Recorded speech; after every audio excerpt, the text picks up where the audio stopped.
Yo, a couple of years ago, I did an article. Brian forgot his intro. Brian forgot his intro. He didn't know what he was going to do. He forgot his intro. Cue the music. Brian forgot his intro. He forgot his intro. Dang. Houston, we have a problem. Yes!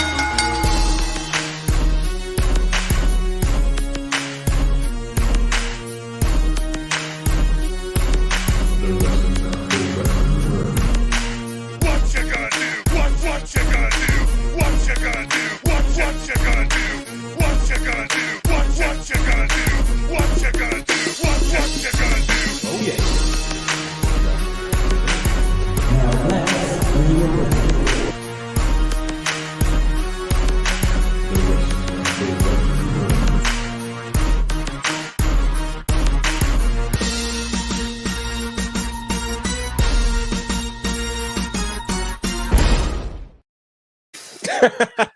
Yo, I'm all miscombobulated.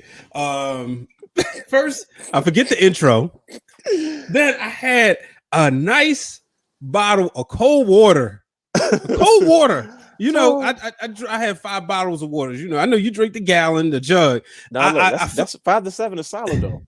Yeah, I fill up about 5 of these, right? Oh, okay. And the goal is to reach out, to finish them by the end of the day. Gotcha. So I had a couple good workouts in. Shout out to Blake, gave me this name workout. And so I was like, you know, it's every letter of the alphabet has a different assignment. You just do your name. Oh, okay. Woo! Oh, So boy. the first 2 days I was feeling froggy. I did my first and last name. Yesterday I did my first name. Today I did my last name, but I did, you know, some lifting and some you know, cardio.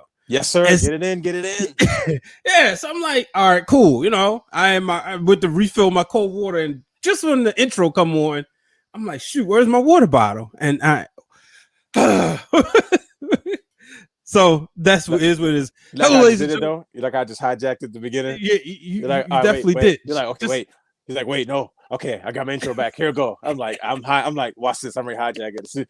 Ladies and gentlemen, nope. Just like you just hijacked my intro again. So I'm gonna try it again. Hello, ladies and gentlemen. Welcome to the Wrestling Realm Now podcast. I'm your host, Brian H. Waters, and I'm joined by the one, the only, the remarkable, the impeccable. He's wearing a Yankee hat, but he is definitely a Be More citizen. That is the real Dwayne Allen. I knew you were going to say something about it too. That's the crazy part. Yeah, man. Look, the Orioles are competitive this year, and they're chasing the Yankees for right now. When we know it's only May. Shout out to my cousin Addis, whose birthday is this Saturday. He says, "Man, let me tell you something. You know what? You always online. You going live in April and May about your Orioles. Then come June, July, August, you ain't nowhere to be found." You ever notice that Orioles fans, we got to do all our trash talking early in the season. We do. Because it's, yeah, man. But I like to be stylish. This is a classic. You can't go wrong with a Yankee snapback. Don't worry. Know, there's more to come. Trust me. I have a few. Like you said, it's stylish. Why not? You know, it's Yankees, White Sox. Those are like two teams that. Yep. You know, shout out to Dr. Dre. I believe he was the one who made the White Sox hat famous. I could be wrong. You know, as far as pop culture, but those are like two fitteds that you kind of must wear. Except Boston, you ain't gonna find nobody from Boston. I was just about to ask you. I was about to say, would you? I know it's got to be on the front. Like, will you ever wear Boston Red Sox? I was like, he would never wear Boston Red Sox hat. I have one because I collect all the teams. Sure, yeah. I took a pause, but you know, I think about 22 of the 30 teams. But I don't wear the Boston stylish. You know how like you wear a D. Yeah, I don't wear it. You know, if anything, I'll wear if I was to rock one just for Brian, it would be the Brooklyn Dodgers, which is a similar B, but that would be the one I would wear, or one of the old school Oriole ones that's you talking like in the 1900s. You know, or right when they was the international team, the one that Babe Ruth played for, or the when they came over from St. Louis in 56. Somebody will correct me. But yeah, when they came 54, I will rock one of those.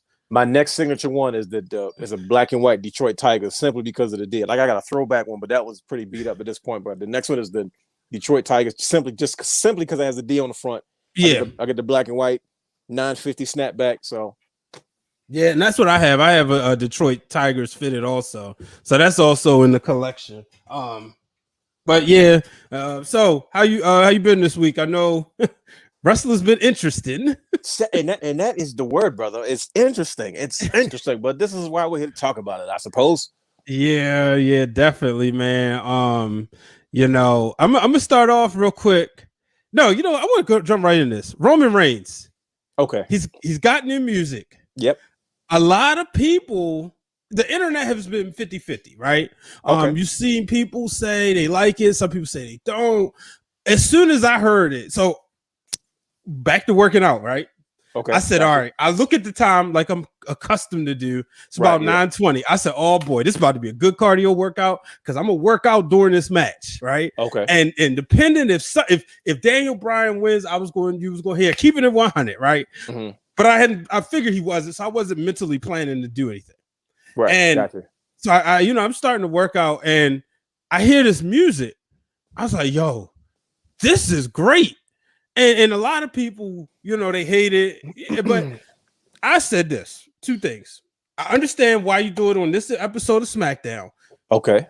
With WrestleMania, you don't want to introduce new music there too much. No. It's got that familiar feel. It's got to hit. Bingo. Yeah. Of course. And you know, that's what I was saying to a few people. I said, you gotta have something familiar, especially with this one, because it was the fans' first time, and you wanted them booing for real, and you didn't want that to be the talk. You know what I mean? Because there's always this pause, like, well, who's this? Who's like when AJ Styles first debuted? Mm-hmm. Nobody had heard that. It was like, why is this DMX song playing? Like, you know, God rest his soul. And it was like, wait a minute, what's going on? And nobody knew what it was until literally, and even ironically, Roman was in the ring.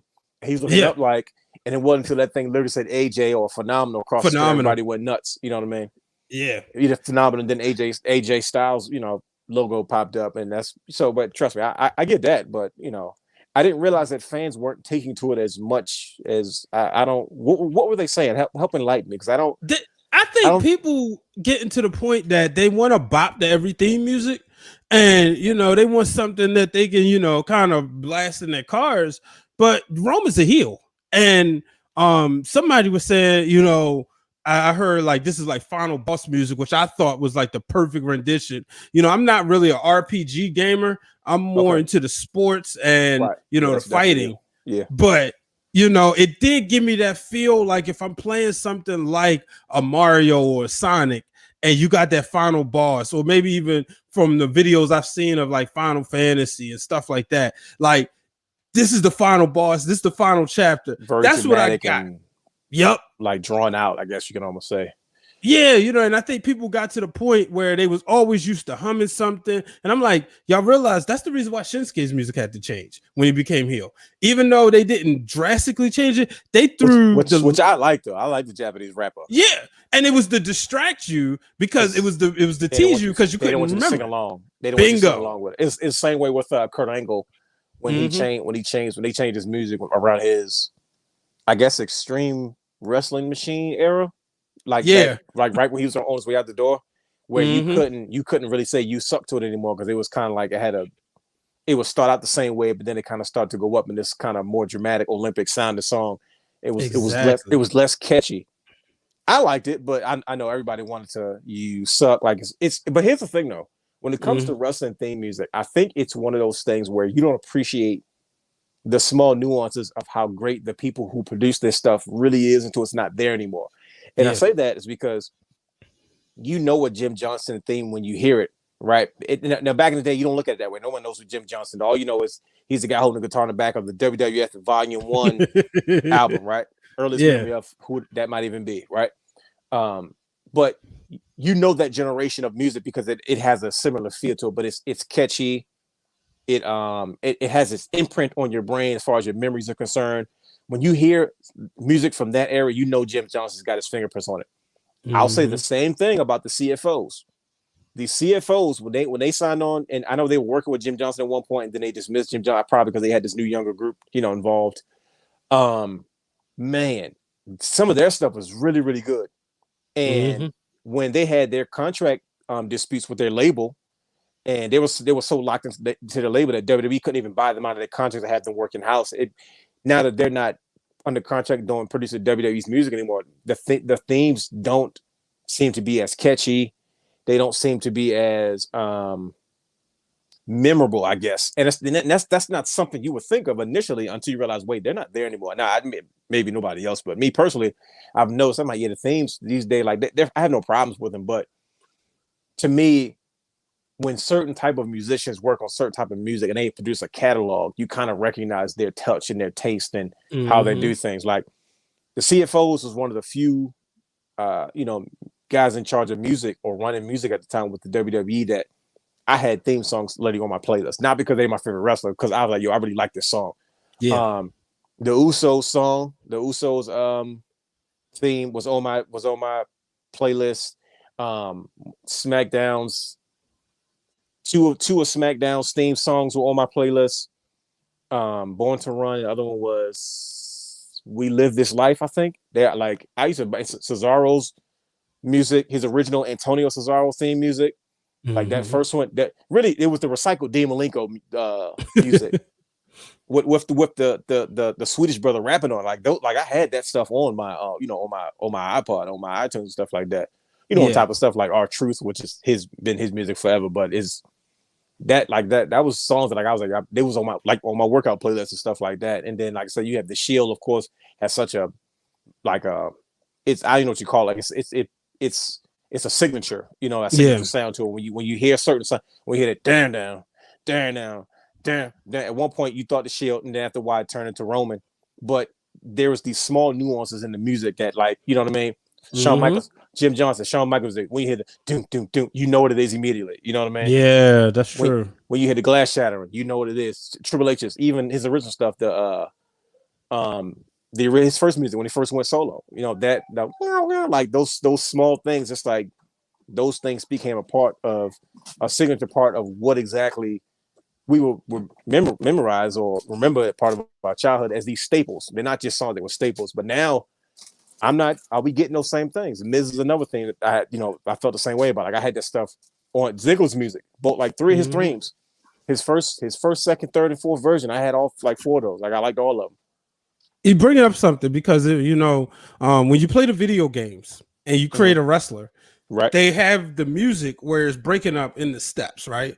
And you can create, like, let's say you create your wrestler, you can start off with the first part, like the glass shatter, and then it goes into like the next part of like Bret Hart's music. Like it's like you said, it's layers to it, and you realize like they're producing television. So when they're producing this theme music, it's the same way. The first layer is for the Titantron, and that's to get that graphic going. And then that is the part where the crowd either goes crazy or boos. And then the next layer is, just the kind of like the intro and, and so forth. And then there's always that part where you're, in music class, it's called the refrain, where you're just constantly singing. And that's the part, you're constantly singing over and over again. And that's what I'm interested now. We broke this down to pay attention to as theme music move forward. Like you said, with the CFOs, I guess they're gone essentially. A lot of people was like, their label weren't paying them or something. Like at first I thought they had beef with WWE, but I guess I read a story and they had issues with their label. They weren't, this artists and musicians and labels, they weren't getting paid. And I think their contract was so ironclad where WWE, they try to get WWE to buy them out of their or get them out of their deal, and they would just work strictly for WWE instead of going through it seemed like it was one of those 360 deal, but like a production deal where I signed with a company, but then that company signs with the label, and then I'm kind of stuck in the middle. Got you. But it's difficult. You don't receive royalties from a lot of that money because your label rips you. You kind of get what's left over, and who really makes money off wrestling music? Right. You know what I mean? Not to be. It's not like it's WWF the volume. Like WWF Volume 3 to me was like one of those things like that. People were buying that theme, that 3 and 4 like huge, like they were regular albums. Like people were buying them, and then you had was it Aggression? Yeah, Aggression, Anthology, Volume 5. Volume 5 had the pie with The Rock. Anthology was like as great as it would get because it literally had everything. Yeah, generation of music. Yeah. So I remember that because I think I paid $29.99 for that one. And, obviously everything's on my phone now, but I still have like some of the discs. And, man, when I got that, you couldn't, because that was like during the summertime, like during the day, my days spent was playing MLB at the time, like 2000, 2001, or WWF Attitude, and listening to wrestling music. And like those CDs was clutch. Listen to me. Volume 3 was the first one, and my brother, because my brother I was younger at the kind of the height of the Attitude Era.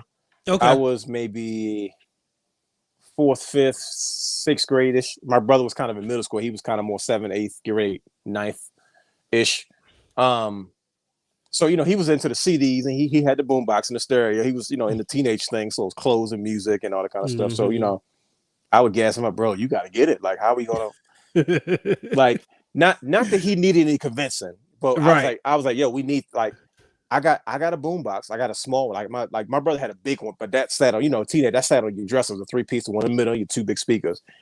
I had, if my brother got one, I need one. I had one the size of like a giant pillow, the round joint that you can, the choir rehearsal joint. I said, dude, you kidding me? Like, listen, we need this because when we have our matches, when mommy goes to work, who's gonna play? We need the theme music. So when I come down the steps, I need my theme music. Like, what don't? Oh, no, he's like, yeah, we definitely. And that was on his list. So when he got his $10 or whatever it was, went to Walmart. I'm like, there it is, brother. Bro, we talk about tapes. I wish I still had this tape. I probably would get in trouble, but but it was one night my grandmother was asleep. So it's like 1:00 in the morning.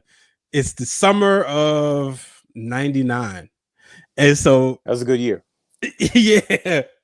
And it was me, my sister, and my aunts who were around my age. We up and they sitting up there wrestling. And I'm sitting there, I'm operating the music, so my sister goes, all right, I'm gonna be DX. And she told somebody else to be like Val Venus or something to one of my aunts. So they would come out and, walk down the hallway into the bedroom with the music playing. And like you said, you press the button and, we had like the big old camcorders recording this. And I'm so mad we don't have those tapes no more. But like, man, you just brought up memories talking about that, because that's how me and my god brother Michael was the same way. Shout out to him, just had his birthday. We would do that all the time. Like, yo, I just got that new CD, man. I got volume 3. I got volume 4. He's like, yo, I just got volume 5. All right, you already know what it is. You had the plastic belts and you was going to, defending the championship. Bro, that you brought back. I'm gonna tell you right now, I'm hyped. Like, if I wasn't gassing for the show already, I almost said a word. I was about to say, brother. I was going to say another word. You took me back to 99, buddy. Like, bro, like that was Monday night, my house. You know what I'm saying? Like WWE Monday night, my house. This is my mother worked at nights, and my parents were separated. So like, by this time, my father was. We were old enough to stay in the house by ourselves. At one point. So she would sleep and she would be gone. She's out the house by 10 o'clock. No, but by like 10:30 because she had to be work by 11. Man, so and mind you, Russell was either like on his way off, stuff like that, man. But once Raw went off, Monday night, Wayne's house was on. Like it was, bruh. Like I even, like I said, I don't know if I said this. I might have said this in the documentary. Like we cut promos. Like we had, like I'm saying, like it's funny because I was so chunky in the face, and I had like this white and black camouflage quarter zip polo. Polo's like a polo, but you zip in the front. Yep. Man, I had these newly I had these glasses. So I had these little magnetic pieces that snipped to the front. So I had sunglasses. Okay. I had my Walmart bike gloves with the holes in them, and I had a gray bandana wrapped around my neck. And I'm like in the camera, just trying to be Shawn Michaels. Cut this promo. I'm the IC champion, and he's supposed to be the world champion. He's sitting there with a belt around his shoulder. We didn't have an IC title at the time, but I'm up there cut a promo, and I was like, oh, and I found that tape, but I did something, and I like ripped it. And I was so blown. I was like, man, maybe if I put tape on this, it'll still play. But man, the theme music play like it's like, oh, I'm ready to come down, play my music. Press play. Huh? Okay, hold on. Good day. What you coming to? I'm feeling Shamrock today. I'll be Shamrock. Hit. Down. Like, oh shucks, now come downstairs and then move the boombox out of the way, ring the bell. It was on for about an hour. Man, it's nothing like it, man. you know how we won wrestling matches back in the day? Whoever just got tired of kicking out. Okay, which is usually me. And I was like, I'm tired. Just forget it. That's 2, what 3. That was the thing, because like I was in denial of it being predetermined. So that was the same thing with me and Michael. It was always, and it was always the same thing. My mom was like, Brian, all right, you're going over there this week. Don't wrestle. Okay. Yep. That's you had to tell kids back in the day, though. Ain't this crazy? Because a lot of kids got hurt, unfortunately. You know, talking about don't try this at home. We tried it at home. Exactly. You know, and that was the thing. Like when they told me, and I was like, okay, but sure enough, I go over there, and it would be me and Michael, and sometimes older brother Marlon, and you know, but that was the thing. You didn't kick out until you was tired. You're like, yeah, all right, you know what? Forget it. Or sometimes it'll be like, nah, yo, come on, yo, I hit my finisher, man. I hit the stunner. You ain't supposed to kick out of that. Nope, like we be negotiating. Bro, we would. It was whoever just would tap, like just didn't feel like it anymore. Like you would literally wrestle until exhaustion, like how wrestling used to be before it was a shoot. I mean, when it was a shoot, you know, in the early days, they were like, all right, this is 8 hours long. These guys not giving up. But yeah, I mean, that's every week. I was like, I just didn't. I would run out of gas. Like, I just forget it. The couch was the ropes. I hated do something. I'm like, yo, I got ropes, yo. I got ropes. Look at my hands on the couch. I got ropes. You gotta let go. Had to follow the rules. All the big moves had to be done on the couch. You couldn't, you know, nothing crazy. Now, if you slipped up, somebody got hurt up, that's it. Match is off. But did you do chair shots though? That's the real question. My mother started buying aluminum pans. Remember aluminum pans? I don't know what it was about 99, but it's like it was it's industrial revolution in the kitchen. That's probably the reason why it's my favorite year, the Attitude Era. Not just because of what was going on screen, but also what was going on around the world, around the world. Like everything was changing. Like I don't know what it was. It was just that generation was. I don't know. It's tough to call. Like if you watch something like I Love the 90s or something where they talk about 99, you talk about the transitions of where things were. And it was also the turn of the millennium was coming up. So, you know, everybody was kind of in this mood of changing from the norm and stuff like that. It was the anticipation too of what's going to happen on December 31st at 11:59. You know, is the world going to come to an end? Is the lights going to go out? The Y2K scare. That was the big thing. Like, and that was like even when Jericho debuted, right? And I remember that night, you know, I didn't have access to dirt sheets and we was out of town. So I was at the time we didn't have cable, but because we was out of town that weekend, I saw it live. And I remember, I was like, wait a minute, why does that say, because I thought the thing was legitimately till 2000, but that week it was like, that early was like in 5 minutes. I'm like, why does that say 5 minutes? So what the heck? And then sure enough, but like everything around 99, it was kind of like, it was like one of those last great years of everything. I guess you probably could say that. And it's probably true. Like, I mean, it was just, I don't know, like everything was changing around that time. Like even just things around our house, our families, just everything was, to me, it was a good transition year, I guess, or, you know, year of serious change. But my mother started buying aluminum pans, and aluminum pans they weren't as heavy for some reason. And one day my brother jokingly hit me in the head with it. And I was like, oh snap, that didn't even hurt. I was like, oh, we're definitely having hardcore matches now. So like we would always try to catch each other. Like my mother wasn't around. We would get the pans and we had them lined up on the side of the sink. And we would try to slide them on the side of the sink and be in the kitchen. They were like, yeah, can you grab something real quick? You come in there, and bow, and it would just make this ringing noise. And we would sell it like it was like, oh man. But once we realized they didn't like to this, you know what the crazy part is? I'm full transparency. I was in the kitchen today and I saw what if old time I was like this, I was like, bop, right here. I was like, yo, this. I said, yo, it still don't hurt, and that's why it's funny you talk about this. I'm like, yo, I just did that today, just because like when I pull out a pan to this day, if I'm by myself, and just hit myself like, yep, still don't even hurt. And then I tell you what, another good one was the aluminum pans used for like Thanksgiving and stuff like that. You know, the ones that you throw away. Yeah, with the hand pans, bro. Them things, like between that and those cookie sheets. Yep. Man. Oh, we had a couple of hardcore matches. They weren't too into it. We weren't crazy now. Like we wasn't like someone to wrestling when we were unsafe. One thing we never did, we never went too far because it wasn't like it wasn't meant to be. It was just us just having fun and just exactly. You know what I mean? We weren't always like I gotta get you. Like I gotta really, you know. We would certain stuff like we watched ECW. Well, I watched ECW. You know, it came on Friday nights randomly, and it was on TNA. And I watched it for the sake of watching it, but I could never get into it. Like I would watch it kind of like WrestleMania 25, Randy Orton and Triple H. Looks good on paper. You forget about it. You get excited. You sit down and watch it. If you know, you're like, all right, this is getting boring. I got tired of watching Mikey Whipwreck and Yohira Tajiri, wrestle every flying on the place. Anyway, but so we had treat cheese graters and stuff like that, but we was like, oh no, we're not doing that New Jack. Like New Jack was insane when it with staple guns and vacuum cleaners. It was never like if we had like the large paper towel rolls, you know what I mean? Those were bats. That's chair shot. So if you saw like we had a giant piece of styrofoam that came in a box, my mother like, nope, throw that in the trash because I already know what y'all already do with it.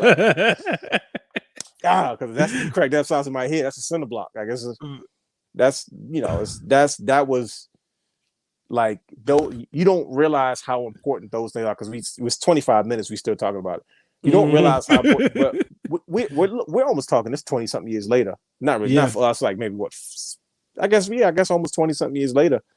And we're still talking about it. And like I said, to bring the conversation full circle, the music and those things that added to that stamp that made wrestling what it was in our lives, to the point where we in our 30s now still having this conversation. This is the soundtrack.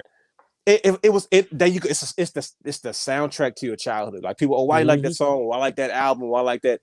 Like I know earlier than us, people say, well, I like the album to that movie. And like, wow, that was the soundtrack of our generation.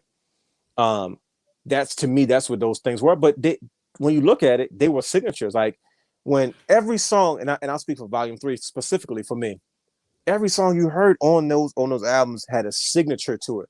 Ken Shamrock, it's when it comes on down, like you knew it. Ken Shamrock, you get amped up. Real quick. Yep. Every time I hear that, I'll never forget. I was playing Ken Griffey Jr.'s Win and Run, and I was playing with the Orioles, and there was this guy who, they didn't have the license to put the players, so they had all these makeshift players. Right. And the guy who was in place of Rafael Palmeiro, I will never forget. I was playing the game, and that part of the music hit, and I cracked a home run straight to center field. See? And every time I hear that, I think about that moment, even though it happened one time. But I think about that moment. Well, that's what music does to the brain. It imprints those memories. That's why when they say you always knew where you were when you heard this song or where this song had this impression of you. Like I remember when the aggression. I remember Kane's song. Tombstone Power Driver, I'm the Miler. Like when I was like, man, when Dub said them, I was like, that was my favorite. That's the one I remember the most off that soundtrack outside of Run DMC and DX, which was a crossover hit. Who would have thought that was going to be a thing? Bro, I was just listening to it last week. They had a music video, like they was on TV, and it's not like Run DMC was just like still new. Like they were still semi-retired. They were young enough to, do stuff like that. But it's not like they were on top of the charts with new albums and stuff like that. And now I remember seeing like that music video on the regular.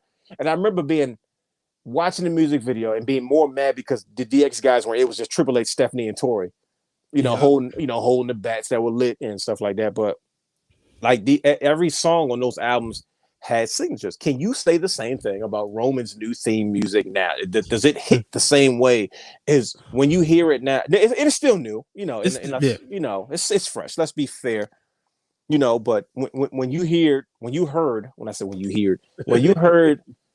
that is the original Shield music, you knew it was trouble because they're all here they go. And then even with Roman, it's this dominant sound effect. That's why when everybody else got into music, they kind of kept that for Roman. It was a dominant feel to it. You know what I mean? I'm going to tell you what I was expecting to hear, and I don't know why, but this is my mind. This is when I think about the head of the table. I was expecting to hear Umaga's theme music.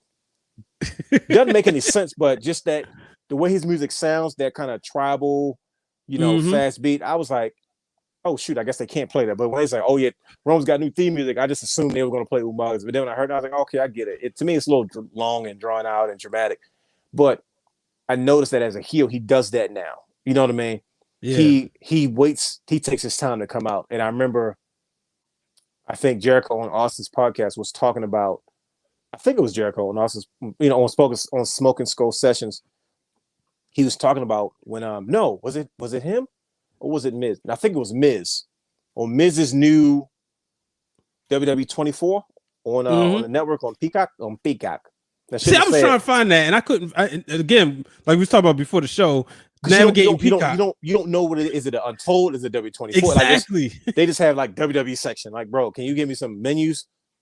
But it was his. That's a good one. Oh my gosh, that 24 is good. I think it was 24. And I was intending to watch it and prepare for the show, but then I got caught up watching. I was like, you know what? I'll go back in time, which I'll reveal in time travel section of the pod. But I couldn't find it.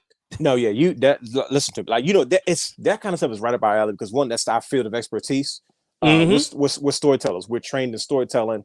That's what we do for a living. So when you see that stuff, we we always have this big appreciation for it. You know what I mean?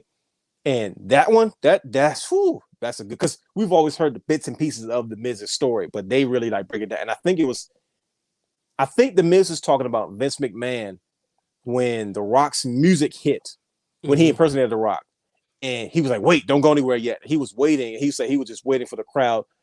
He had his finger on the pulse of the crowd, and it was like going nuts and nuts and nuts. And at that peak of the sound, then he sent them out there. Small, subtle things like that to kind of catch. And he said, and the crazy part was, Miz said, when I walked out there, everybody went nuts because they thought it was me. They said they thought it was The Rock. Excuse me. He's like, they really thought, and then it took them like 5 minutes. Like, wait, that's not The Rock, because he was. And then that's when it came down. But I noticed that Roman does that now. He takes his time coming out now with the music. It's just like, I get it for the live audience, but it's not a live audience there. But I'm like, oh yeah, this dude is trolling now. Like, you're gonna wait for me because I'm the head of the table. But it's I didn't realize that the fans didn't take to it as much as they did. Yeah, man. It's I'm listening. I'm always on social media and in our group chat, and I was like, this is one of those things. You just gotta give it a chance. Yeah, of course. Just gotta give it a chance. I listened to it and I liked it immediately. Okay, but I've also been liking everything Roman Reigns is doing. But to me, it was just something different. And I'm like, okay, I like this because it fits him. Like you said, that slow, methodic walk. And that was the thing before you just brought up. Roman would take his time, the music hit, and then you were like, is he coming? Is he coming? So it's almost like he was training us, and he was also practicing for this new music because he's almost coming down. And I didn't get a chance to really like do a side by side, but it's almost like he's coming down at that pace where the Shield music, or Truth Reigns as it's called, it was because it is a slight difference. He don't have the saying of the Shield, Sierra Hotel. Yeah. But it's also like his music had like a bigger like bass to it. More dominant presence. Yeah. Bingo. And so I'm interested to see how people react, especially, when you start seeing him more with it, because Paul Heyman told Big E a while ago, when you think of Roman, you don't think of the Shield. Even with that music, you still didn't associate Roman Reigns with the Shield. And this kind of brings me up to another point. Matter of fact, I'm gonna roll this bone to pick because I got a bone to pick with myself. Here it comes. God dang it, Dwayne, you was right. Whoa. 10 years ago, you told me about this character named John Morrison, and I had hopes. And I had hopes. Like, he gonna find it, he gonna get it together. No, that wasn't the case. A few weeks ago, episode 2, Fast Lane post show of Wrestling Realm Now, said you was having a hard time taking Big E seriously. Okay. Yep. I was watching SmackDown. I wish we could roll the clip. Roll the clip right there. That would be fun. I was thinking the same thing. I should have prepared for this more. It is okay. Listen, you already said you thought I was right, so I'm just let's see where this goes. Man, I'm sitting there watching SmackDown, and I'm looking at his promo, and he goes right back into old Big E. Here's my problem with it. I told you, yo. The issue I have is this man, when he tried to take your life and he threw those steps at you, you went into a different mode and you said you got to end him. And we saw this change. You hold on to your title, whatever. You lose your title. Why haven't you gone deeper? Because this title is supposed to mean something. It's supposed to be prestigious. It's supposed to set you apart. It's supposed to show people take you seriously. But why do you still go back into this clown-ish playing, oh yeah, and this dude, I told you, yo. You are chasing. I told you. Now, he don't have to be a Mark Henry. He don't have to be Ezekiel Jackson or whomever. But like that whole playground stuff, like, no, man. So yeah, I had the bone to pick with myself because I should have seen it coming. It's bad when you got a bone to pick with yourself. It's like, oh man, I got a bone to pick with my goddamn self.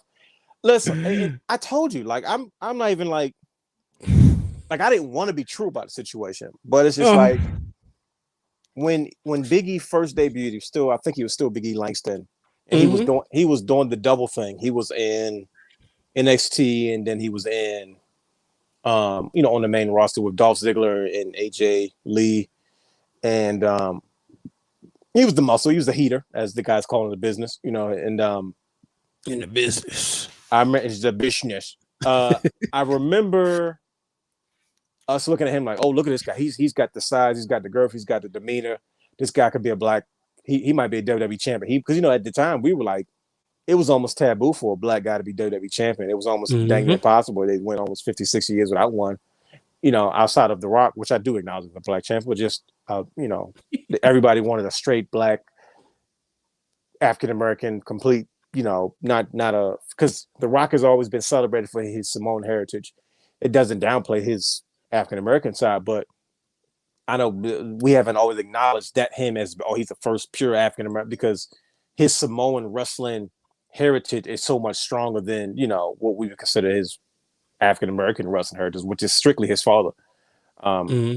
So it kind of got overshadowed. So that's why so we always thought, hey, look at that guy, look at his size, his demeanor. I can see this guy being like he might be a guy they might actually give a shot to. Bobby Lashley was gone, of course, at this time and stuff like that.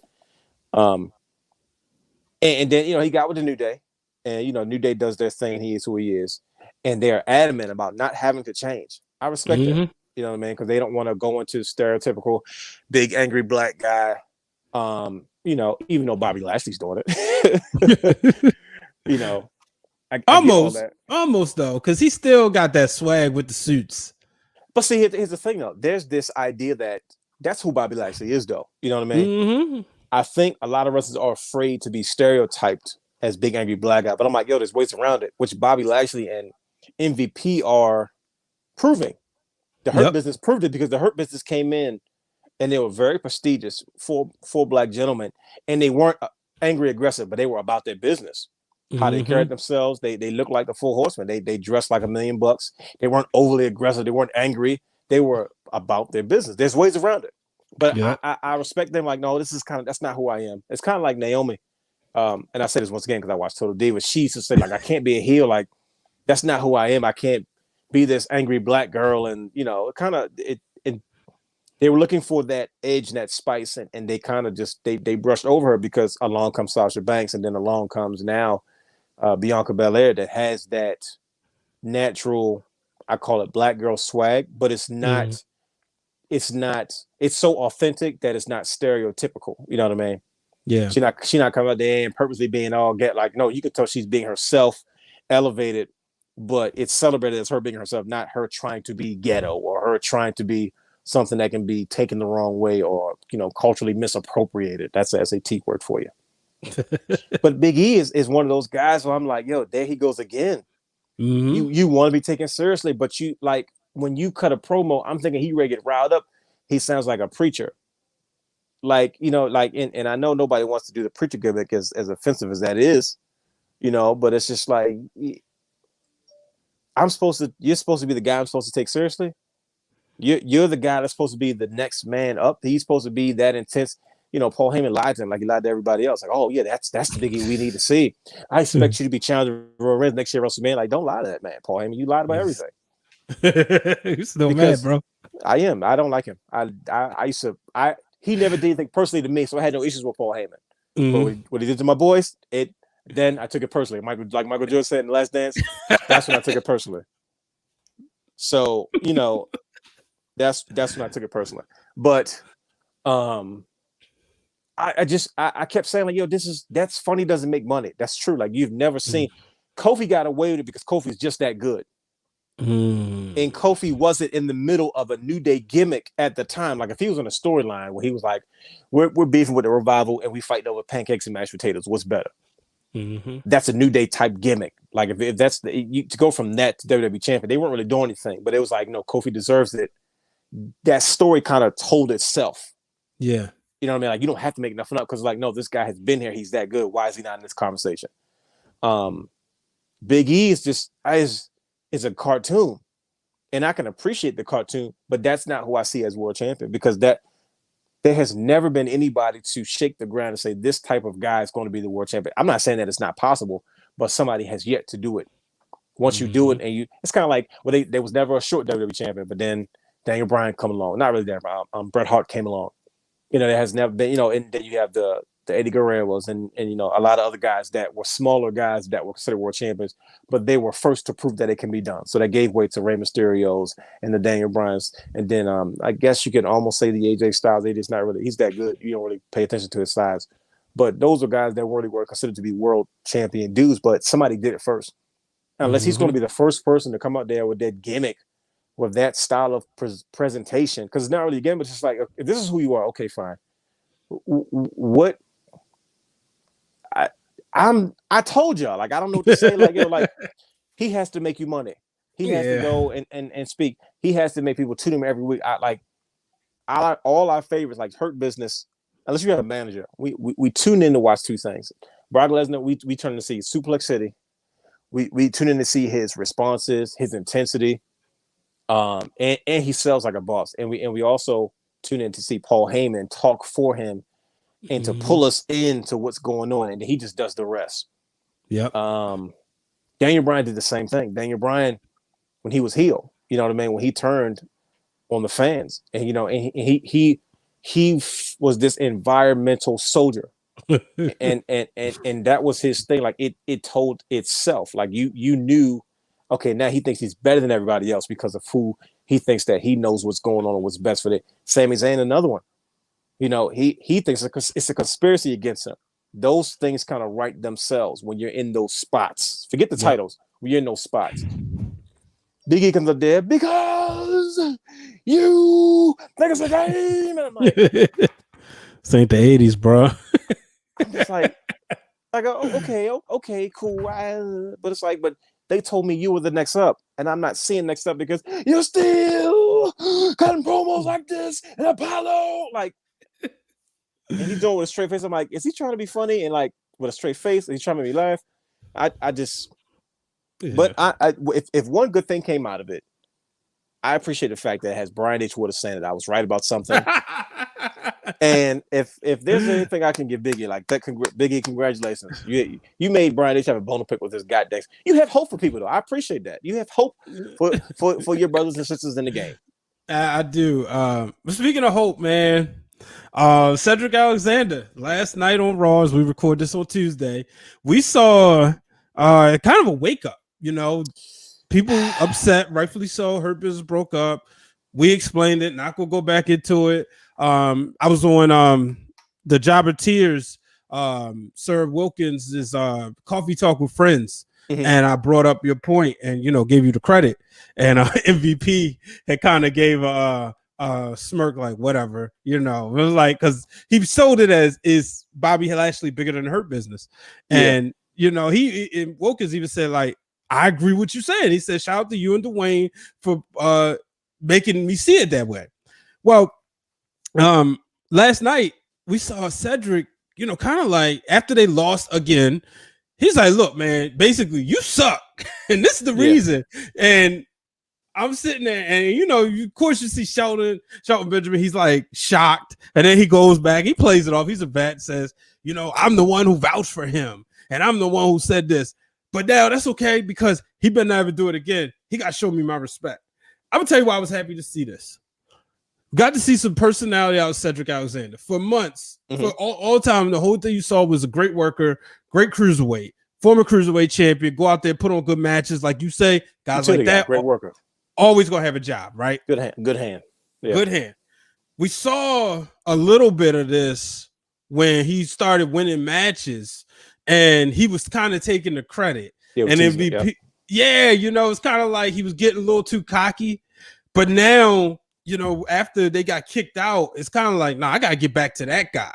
So now I'm like, okay, so if this is going to give me a program with these two to kind of help Cedric get to the next level, I'm with it, because now I'm seeing this could help propel him to a U.S. title run. What do you think? It goes back to what we talked about when we first had the conversation. because we're fans, you never know what they're up to. You know what I mean? The Hurt Business may have never been a long-term thing. Like I'm sure the guys figured, okay, we kind of caught lightning in a bottle. Let's kind of run just for as long as we can. But here's what I'm hoping and I'm saying is maybe Vince was like, look, this was never meant to be a long-term thing. This is really meant to get Bobby Lashley over. And then also let's help Cedric Alexander kind of get this rub, because it's not like Evolution where you had established guys creating new guys.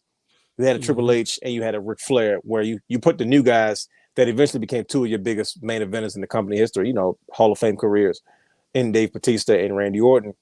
They were trying to get everybody over. MVP was new. MVP didn't get a full contract until after that first. I remember he made the announcement, and I was like, no, this guy just made like 4 black guys relevant in like a month. He made Apollo Crews relevant. He made Bobby Lashley and Cedric Alexander and Shelton Benjamin relevant because they were just nobody knew what to do with them, and just his involvement in whatever they were doing, whether it was and I think it was, who else were they beefing with at the time? Ricochet and Ali. Ricochet and Mustafa. I thought it was Mustafa Ali, but those younger guys, same thing. They made those guys relevant. Now, granted, this was all during the pandemic era of not really knowing what was going to happen next. They were still at the PC and stuff like that. But it's like maybe Cedric's teasing his breakup was just a Vince. Let's see what he has. You know what I mean? Because once they tease it for a few weeks, it kind of went away. You know what I mean? And now they're kind of revisiting it. If it leads to that, I'm okay with it. You know what I mean? Yeah. Because then it goes back to, look, we're not here to build factions. We're trying to build stars. And to me, if you don't recognize Vince's patterns by his booking, we are in reset button mode. He is he is in create new star mode. And that's always a rough transition because it doesn't make sense. It's kind of boring. It's a lot of overexposure for a lot of young talent that may not be ready. And a lot of our current favorites are kind of lost in the shuffle, like the Jeff Hardys and stuff like that. Big names, but it's like having Mansoor highlighted more, having the Viking Raiders in the mix more, having the wrestlers are raving over Ali and Ricochet's match on Main Event. You know what I mean? Having guys like Cesaro challenge Roman for those situations, kind of getting Daniel Bryan out of the picture in that regard. Kind of Rhea Ripley, kind of taking the reins and her getting a rub with Charlotte Flair. You notice a transition going on. Like, okay, he's in rebuild, he's in make new star mode. But like I said, that's not always fun for us because it leads boring television because they're new faces. But once they're long enough, then that's the people that we're going to expect to see. It happened 5 times over. We didn't like half the people that are popular right now, but they grew on us because Vince has the blueprint that works. Whether you like it or not, sometimes it works, sometimes it doesn't. Some things fall through the cracks. But if you want to keep it 110,000, there's not too many guys that fell through the cracks that end up being superstars after Vince let them go anyway. So was he really wrong about some of the things? Like, there's a lot of people, he should have been. Yeah, he should have been. But then when they left, they didn't go and do anything else ever. Like MVP. When MVP left, everybody's okay, well, he should have been a world champion. When he left, he didn't go be a world champion. He was in the same spot as he was. He was in the same spot that he was when he first got over there. In WWE, like he was in New Japan IC champion, and that was, there wasn't a whole lot going on at the time. TNA was not really being taken seriously, on a national forefront. In the wrestling community, it was, of course, but it was trying to. He wanted to leave too, though. It's not like it was somebody like Christian who just was like wanted to leave because he wasn't being used. MVP wanted to explore that. He hit a wall. And that's all understandable. You know what I mean? Like, but it's not many guys that went out and made a name for themselves after the fact that won Vince cut or guys that walked away. Like, think about it. Like Christian, you named one. It's not too many. Maybe guys like McIntyre and Lashley, later in their careers, but it took them long to kind of go and come back. So it's like, what you don't have Chris Jericho leaving WCW and because they wasn't using him and coming to WWE becoming undisputed champion. That's what you don't have. Yeah, it's not a lot of that going on. And so yeah, I mean that's and to me that's just that was my whole point in the beginning. Like, we never know what's going on. They may have broken up the Hurt Business because Vince may have other ideas in mind. Even the guys like, why can't we keep this going? Vince may say, well, I'm trying to see something. Maybe I want to see what I can do with Cedric, because to me, everybody's banking on, and when they say the future, they're looking at guys like Mustafa Ali, Cedric Alexander, Ricochet, Humberto Carrillo, Angel Garza, maybe Drew Gulak, maybe. You know what I mean? I see him as a good hand. He's that good because he's a young guy that's not young guy, but he's one of the guys that they call on to teach. Like he teaches wrestling, but he has personality as well. You know what I mean? But that young core group that I named, that new main event group, like people think that's who you're going to end up. Like they'll probably get late runs, but that's the group that's like, okay, these guys are going to end up carrying the brand at some point. It would have been Andrade, but he didn't want to wait. Which is respectable, but. You heard about him getting ready to challenge Del Rio or face Del Rio? Yeah, it's put up a shut up time. Del Rio wants to come back to WWE for a 5th run, and it's just like, okay, but it's too problematic. But I mean, that's we never know what's in store, and if it's what it's supposed to be, hopefully sink or swim. You know what I mean? But I like the fact that we're seeing more personality out of Cedric. I think he has shown that he has something there. Yeah. To be the arrogant, I think he'd be a great arrogant black heel. I think he could be a smiley babyface guy, which is cool. But an arrogant black heel to me is where I see him going like, oh yeah, he has the chops to be that kind of smug type dude. And to see more of those guys getting that, to me, there's got to be a workhorse title. The IC title is look at Apollo Crews. Apollo Crews was with no saying. Everybody I named, he was in that same conversation for a couple of years. You know what I mean? Yeah. And now that he has developed enough where he can say, okay, cool, this is something we can give him to at least work with. Because now his whole gimmick, his heater, his bodyguard, his origin, his back, like there's something to work with there. And it took time. Some people were not going to stick around long enough to take time. Though some guys may not last long enough to take that. But it's paying off now. He could have said, well, I'm quitting. It ain't working out. I want to go elsewhere. He could have. He was that good, but he survived. He survived all the cuts. He was always that good. Cesaro was another one. You know what I mean? 1,000 gimmicks, but he was just that good. But he was determined to get where he wanted to be. And if that comes from all this, then I'm happy about it. Shelton is older. Shelton is 45, 46, 47. Then what they can probably do in the ring is probably unbelievable. And I hope it propels Cedric to the next phase, because it's cool to run in a pack together, but it's not a whole lot of factions to beef with. You don't have a Dusty Rhodes, and you don't have a Rock and Roll Express to beef with. Because they're not in that conversation when it comes to the top heels, top baby. Like those groups were in those conversations. These are kind of mid card guys, upper card guys. Where Bobby, they're trying to build superstars. They're trying to build segments. They're trying to build pegs. And if this what this leads to, then I'm all for it. Look at like the Shield was a big deal, but it didn't last too long. Like it lasted, as long as it did. But nobody wants to see this punch, and then nobody wants to see the Shield get back together because they're 3 monumental superstars now. At this point, the only point you want to see the Shield get back together is when they're old and they're not the top guys anymore. When they're when they're the vets and they have nothing to do. You know what I mean? And they're kind of they're paving the way for the younger having that nostalgic run. Being older might work, but now they're too big. No one wants to see that. And if that's what comes out of this, then I'm okay with it. Yeah. Yeah, man. Shoot, I had a thought and it just left me. Wow. Yeah. Oh man. But yeah, let's take a quick break. For those who do not know, if you haven't checked it out yet, I don't know what you're waiting for.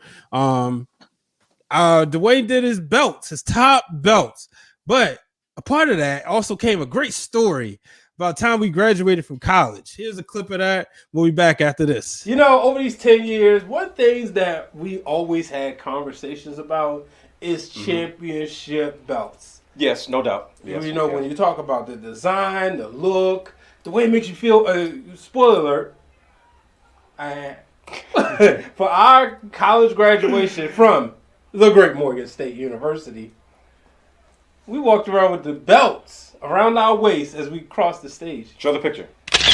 All right. Remember that? Oh yeah, that was. So let me ask you this before we get into that conversation, because I remember the night before, it was like our WrestleMania, right? Yeah. We stood outside like, yo, we finally did it. We finally proved that a wrestling show is real. Yes, yeah. that we are huge wrestling fans, and you was like, yeah, brother, because you walked around school with wrestling T-shirts for a whole semester. He really wore every day, like that or button up, or his Best Buy shirt because he was going to work. No, but see, I quit the second semester, so it was no more Best Buy. Okay, it was no more Best Buy, but it was that old button up. I promise you, all wrestling tees. Yeah, wrestling tee. But you know, one of the things we said was, let's rock a belt to graduation. I mean, what better way to go out?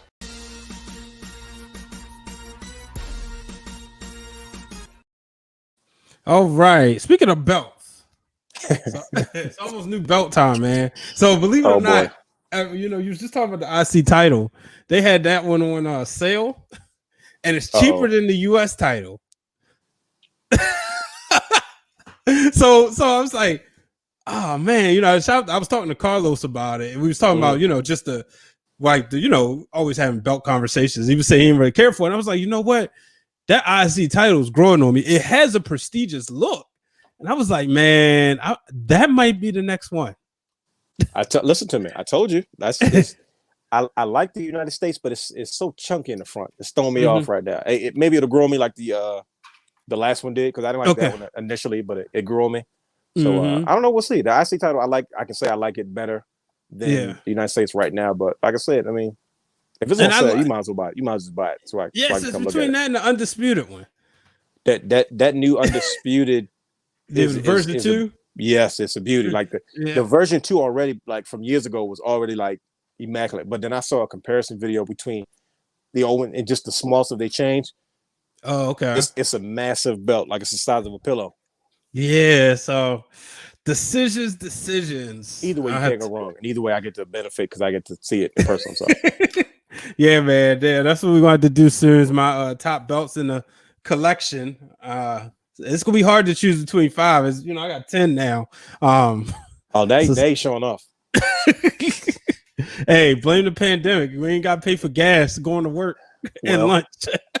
You tend to put extra away. It's funny. I was on a Zoom call with my manager, and we had, you know, which I've been getting people with that a lot because you know they see the belts in the background. Did I say you would? I said it was gonna work. I said, let me just try this. It's always funny when I get a doctor with it, and it was like, oh, really? So you wrestle? And so, I mean, where'd you win that one and this? I said, and then there's always somebody like,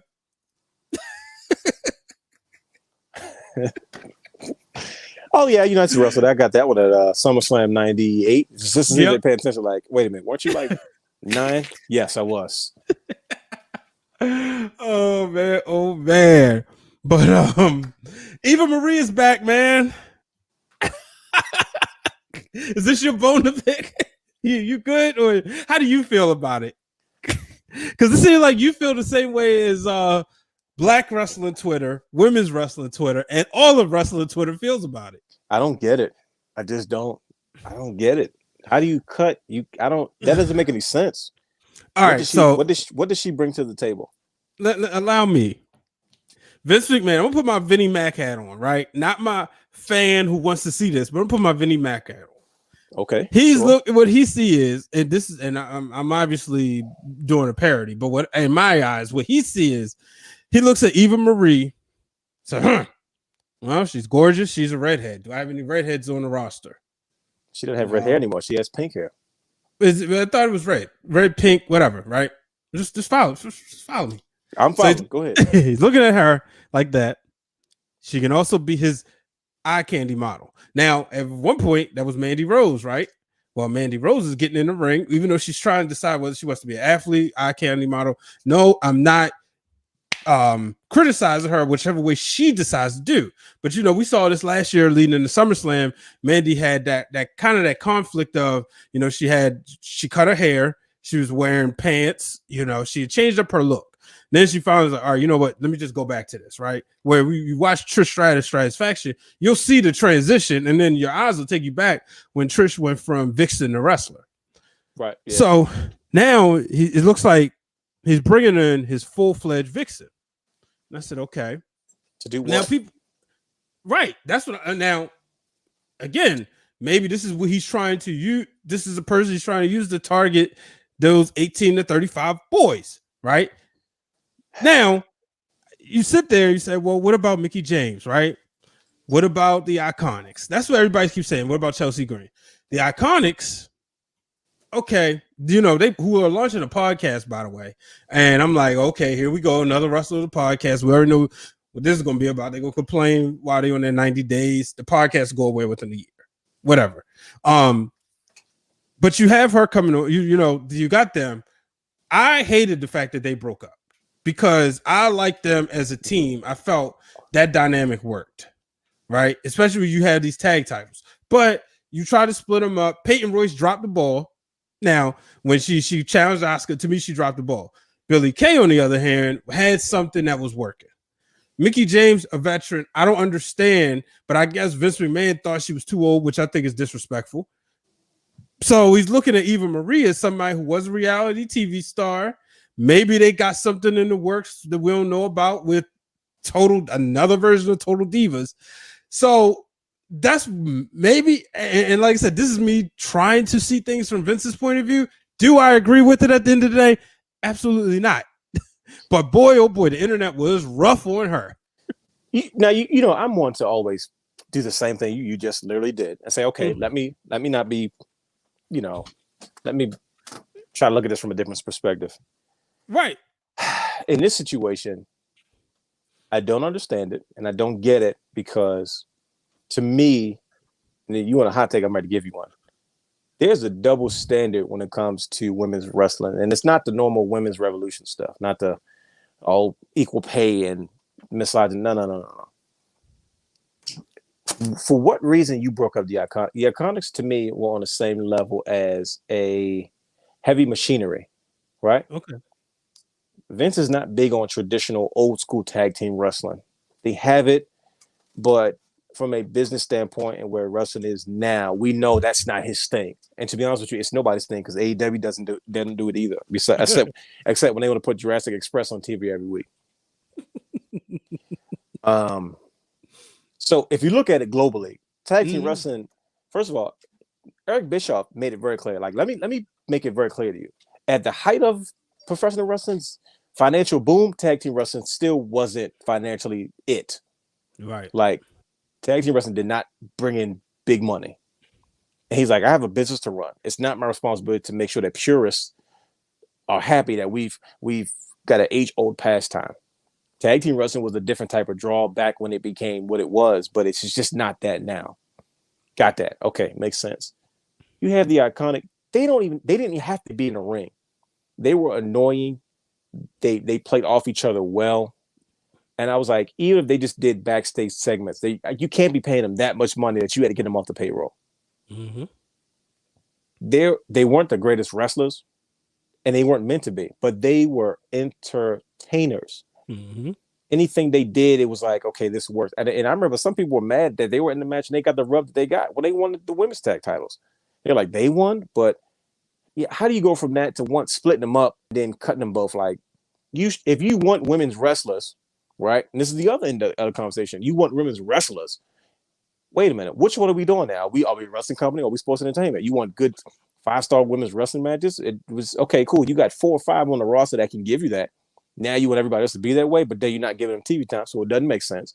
They have guys that don't wrestle 5 to 10 minutes, but they're entertaining that have been on the roster and the payroll for a very long time because there's space for that because it's an entertainment company, right? Mm-hmm. Why don't you have that same attitude towards the women? And then if you want wrestlers, Mickie James is one of the best in the world. I don't care how old she is. Even if she does not wrestle, I'm going to do whatever I possibly can to keep her around because she can at least teach. Like, and that's what she said. She wanted to be that coach. She wanted that's an easy transition. Why would you not want her around like that? Like, once again, you can't be paying her that much money. Like, you could have said, look, we can restructure your contract if you're interested. If not, okay, cool. But how do you just get rid of her? Like she is one of the best teachers in the game. She can work with the young girls. Like, if you're going to focus on all these young girls, you want them to have credible wins. You want, even if you don't want to make her a big deal, why do you get like Mr. Perfect son? Like Joe Hennig made a career off that at WWE. Like, he asked for his release, but he was such a coach backstage. When he got his number called, he did what he needed to do. He was entertaining. He was never a serious character outside of his original Curtis Axel run. Mm-hmm. You know, but he made a career out of being that good of a teacher that he transitioned, that he could do anything. He was a great utility guy. You don't need that in the women's locker room. Like I said, you want to tell me it's a financial thing? Like, there's no way in the world you was paying neither one of them that much money to the point where you felt like Alicia Fox, that good. She was getting older. She was still that good. Still looks young, amazing. But you knew she was never on TV. She was on Main Event. Transitions into the writing team, right? She still has a wrestling gear because she came out in wrestling gear WrestleMania, right? Why is it so simple for you to make that decision versus the Mickie James? Like I said, I don't know the ins and outs of the whole situation, the dynamic of the relationship. But like you just had her on WrestleMania talking to Lita, you know, and having them review the women's match. So you look at her in some type of regard. Why do you not want her in the locker room any way, shape, or form? Like, what sense does that make? I can't make it. Usually you can come up with all kinds of stuff. I can't make any sense of that. And I'm not going to. It's not my responsibility to. But to me, I'm like, nope, I don't get that. I don't get it at all. And then you bring back Eva Marie. She didn't do nothing ever but photo shoots. And I'm not knocking her, but she's on the same level as Alana. Like, look, you're here, you're trying to learn, but right. So why are we going out of our way for these type of women? Like, what happened to this whole women's revolution stuff y'all was just talking about? Like, what happened to all this? Now, if you feel like, look, the talent, I'd rather you say, look, the talent we have just isn't good enough right now. Okay, that's fair. That's fair. But you get rid of Mickie James? Like, what she could help? Like, what does she not know that could help anybody in that locker room? Only thing I'm thinking, maybe there was a backdoor promise deal that we don't know about. Because I believe Eva Marie had left because of like some wellness policy things. She got offended and she got mad that she got accused of wellness policy, and they sent her home. And she was like, "Well, I don't. You know, sometimes these false positive tests about certain things. Like Shawn Michaels. Remember, Shawn Michaels years ago got accused of steroids. Like, I don't do steroids. Like, I do quite a few drugs, but steroids isn't one of them. They sent him home, and he got mad and kept the belt. I remember when told Diva, she was pissed. She was like, "Nah, you're not going to accuse me of having a wellness policy. Just say you didn't want me here, or say you looking for a reason to send me home." And then she's like, "I want my release." And they were still trying to keep her around. I'm like, she's not that pretty to be. You got to keep her on the payroll because, like, she wasn't in half the episodes of Total Divas that season. So I don't know. Yeah, it's interesting. Like I said, you know, I tried to make a Vinnie Mac sense of it. Nah, this one got me lost for words. The internet's not going to buy it. Not saying they should, but it's got people up in arms. Real quick, what do you think about RKO, bro? Same. It's such a strange pairing, but it goes back to what I said. There's nothing that Randy Orton can't do. Clearly, like I said, they're matching up the vets with these younger dudes and on both sides as allies and enemies, because that's how you make stars regardless. But Vince loves himself some Matt Riddle for whatever reason. A lot of people hate him. Vince loves him, and I think the fact that Vince knows that a lot of people hate him makes him love him even more. Because I think the reason that Vince loves him is the same reason that a lot of people hate him. But Vince don't got to deal with that stuff because he's the top of the food chain, and he's got to go in the locker room with the other guys, like Shawn Michaels. Sure, you know what I mean. So it's like that stuff is personal, but once again, they're trying to give him this rub. They're in transition season. They're trying to get. You know, they're making these new stars, and you need the familiar faces once again, which I don't understand why you cut Mickie James. You need these familiar faces to help get these other guys. Like Riddle's been in all types of programs with people, win, lose, or draw. He has a character that doesn't feed off wins or losses. You know what I mean? So it makes him extremely versatile and gives him probably more opportunities than most. So I was like, I was waiting for like a turn. I'm like, oh, this is week 2. We're still doing this, huh? We're still doing this arcade bro thing. I think it's coming, you know, but it'll be one of those things, and when it happens, it's going to be a huge pop. And I think it could be like a double turn. It could be the thing that sends Riddle heel, and it could be the heel turn that you've been calling for. I want him to literally go heel and then come out wearing Shawn Michaels gear. Just, I think everybody would be like, wow. That would be hilarious. But would you take him seriously? If I want to see if he can pull it off. Like he can't be like Big E, like still doing the same style thing, but just trying to be a bad guy. It's like certain things don't work. But I think it will be such a drastic contrast from what we've always seen from him, even in MLW and all over the place. But I mean, just completely different look, completely serious, just vibe. I think it would throw everything off. I think it's way too early for it because you got to use it when it's time to make money off of it, like Roman turning heel. Like, you sure you can do it, but it's paying off now. You know what I mean? Yeah. But, that's just what I'm thinking long term. Yeah, man. Let's go into what did you watch this week? All right, so this week, man, we speaking about women's wrestling. I gotta give credit to women, Ring of Honor for their Women of Honor thing they're doing right now as they're looking to crown a new women's champion. And last week it was Wednesday. Roxy and Maxton Paula is taking on Laney Luck and Hyon. Went to a draw, and I have to admit, I didn't think I would like the fact that, because I was into the match, and next thing I know, the referee calls for the bell, and I was like, "Wait a minute!" And it was like, "Oh, it's just a 15-minute match, 15-minute draw." You got Maxton Paula, who's like this big dominant force, and she comes out there, and she's teaming with Roxy, who huge fan of. Interview with her on Wrestling for the Culture. Check it out on the Wrestling for the Culture playlist. But you have her and. How in the beginning of the matches they store honor. So Roxy shakes hands with Laney Luck and Hyon, and Max is like, I ain't doing that. So then during the match, she picks up Roxy and starts using her as a weapon. But what was so funny about it is, usually if, let's say we teaming up and you pick me up and throw me into somebody, I know it's coming. So, certain ways you take that bump. Well, she did this to her and she didn't know, and then she kind of looked because she's like hurting because she just threw her recklessly. And she's like, what are you doing? We supposed to be teammates, But right, yeah. It's like I said, just a match I've really enjoyed. Shout out to Roxy and Hyon. I mean, if you watch some of their matches that they've had in the past, especially in reality of wrestling, they go out there, they tear it up every time. I'm really happy to see these ladies in particular, because those are two I've got familiar with through reality of wrestling. Really happy to see them, get some, shut their shine on at Ring of Honor. And I really want to see how this plays out. Obviously, you got Maria, First Lady of Wrestling, commentating and just kind of putting this thing over. Yeah. No, I mean I'm sure it's refreshing. Something not really different, but just probably much needed in the women's community of professional wrestling right now. So it's always good to see. Yeah. How about you? What you watched this week? I'm gonna tell you what I watched this week. I'm gonna tell you what I watched that actually mattered the most. Macho Man's biography on A&E. Woo, yeah, brother. Oh boy.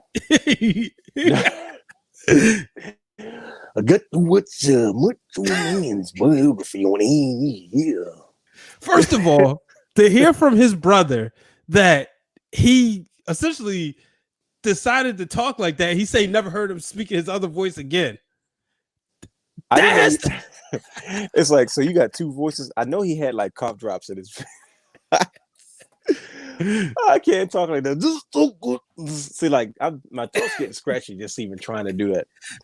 But to change your voice, like almost dare to say permanently, because of his own brother, and you could tell by the all the stories you hear about Savage how close they were, right? Because they always said Savage didn't want to go into the Hall of Fame unless him, his father, and his brother was going in together.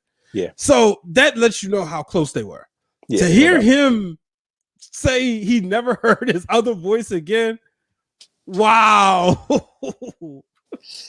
That full band, like it's biography is that good that they always offer that. They've always done well with these. Like it didn't matter, not wrestling aside. They've offered such a different perspective on, like it's unlike any other documentary thing we've ever seen before.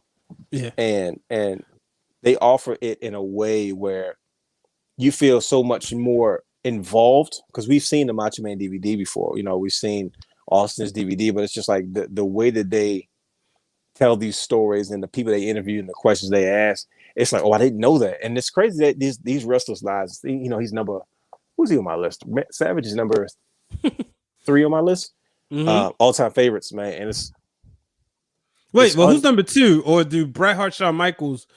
No, it's just take out a number 2. Okay, no, all right, no. cool. Bret Hart, Shawn Michaels at number 1, and like I said, it goes Rock. I know Savage. if you did like 1A and then go right to 3, but you do have it. Okay, cool. It's Savage. It's HBK, Bret Hart, Rock, Savage, Sting, AJ, Daniel Bryan. Okay, so that's how that works. But yeah, it was when I know you didn't watch WCW at the time, but with Macho Man, it was always so many questions left unturned. Now, see, WWE documentaries, they're not going to get into the dirt of everything.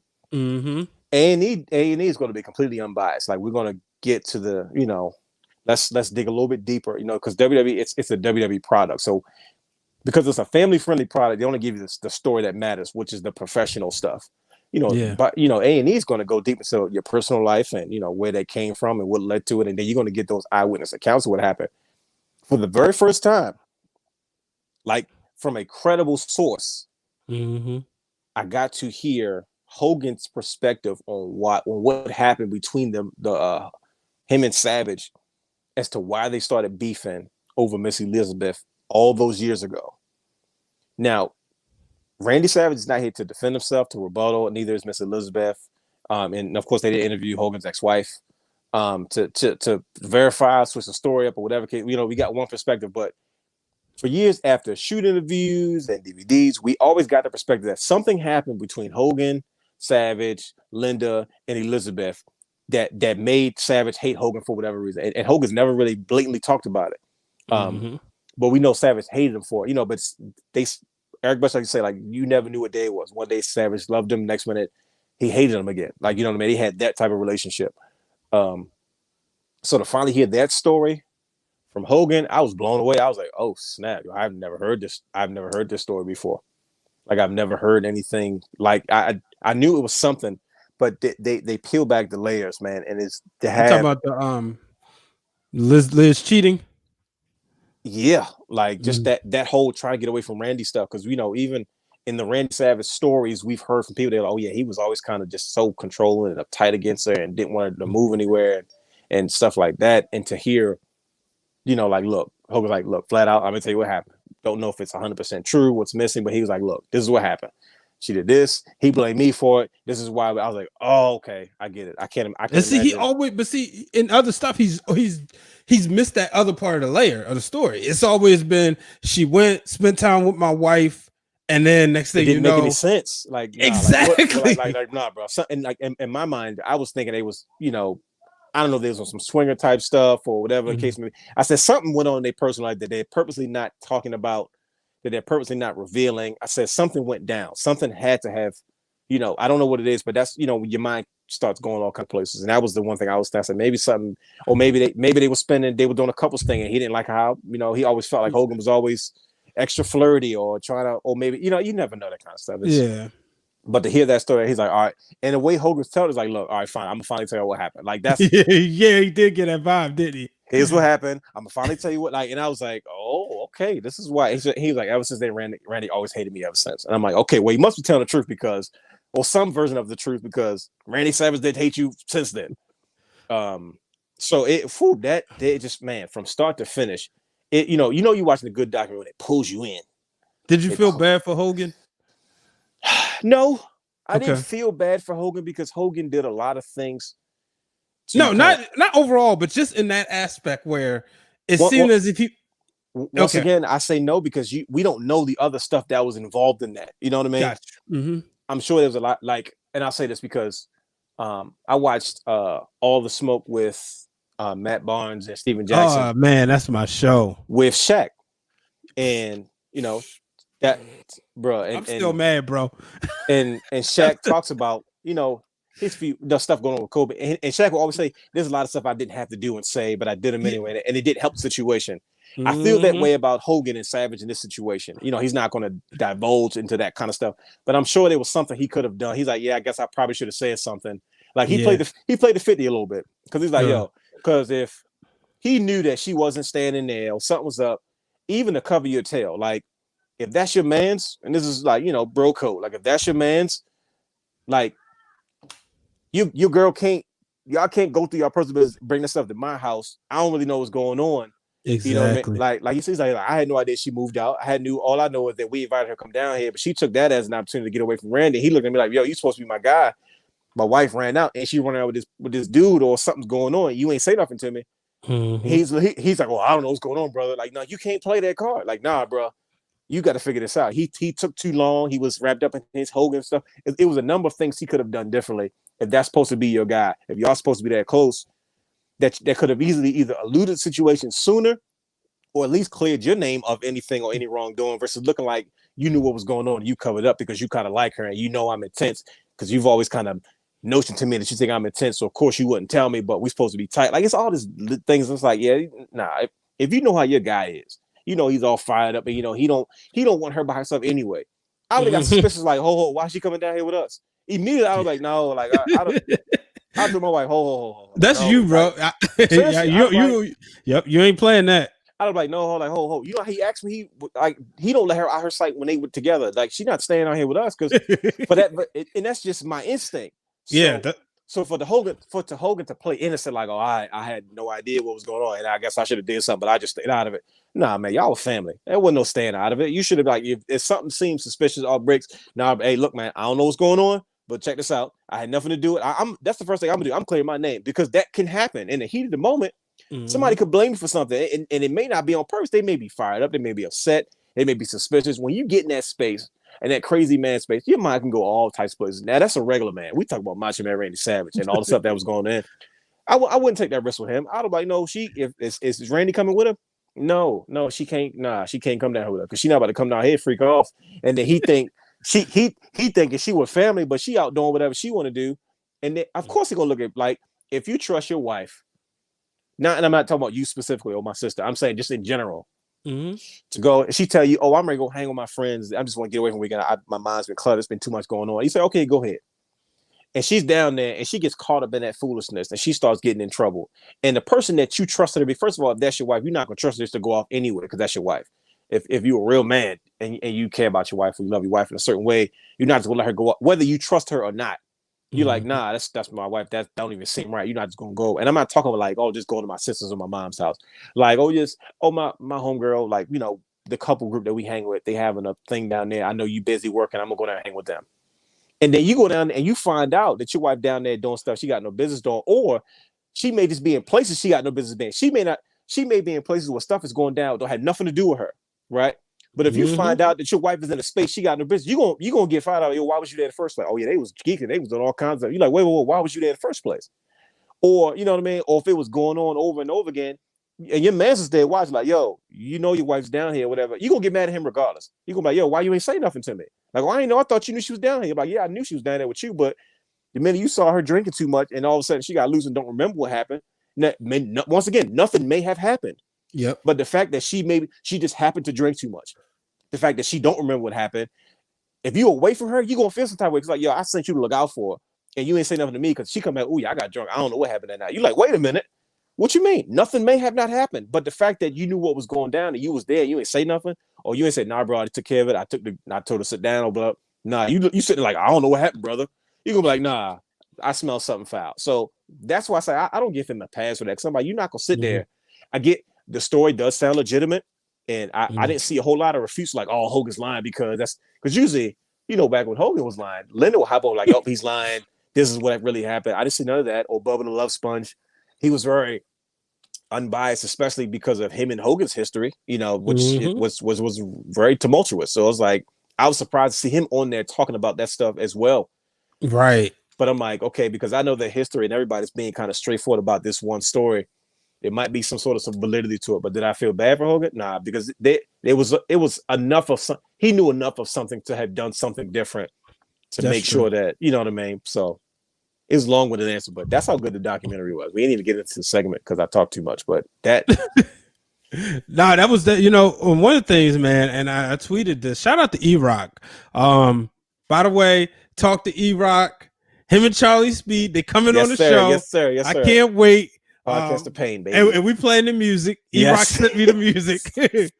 We will be playing the music. It was so funny because he was like, man, I just listened to it again, man. He had the original one. He said, I just listened to it again. I got hyped. I said, bro. Like, that joint is fire. Yeah. But, you know, I tweeted that the respect of Macho Man and Steamboat, that match to remember move for move. Going into it. And then they said at any given point, Randy could say, all right, Ricky, what's happening at point 87? We do takedown. Okay, drag, takedown, arm drag, drop kick, backflip, over the top, sell.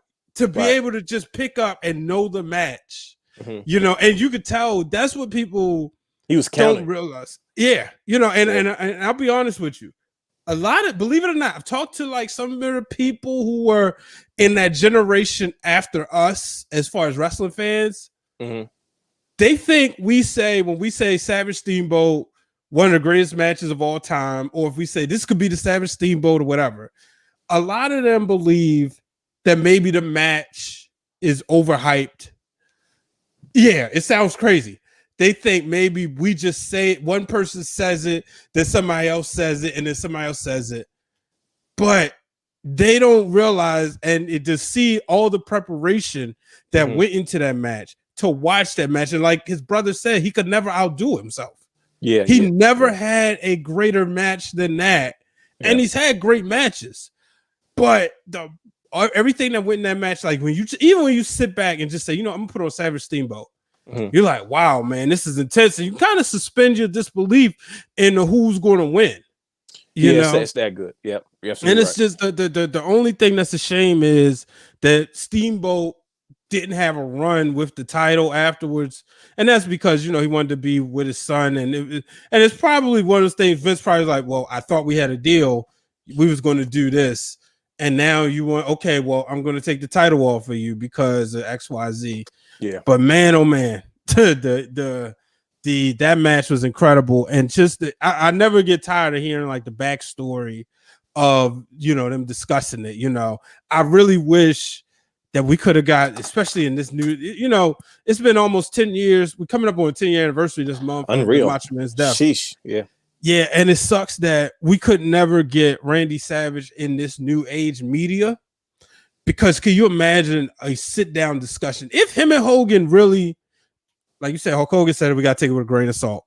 If him and Hogan really buried the hatchet, it's a shame we couldn't get their sit-down rivalry discussion, Bret Hart, Shawn Michaels, Kobe Shaq style, right? That was the only one that could have ever did outside of.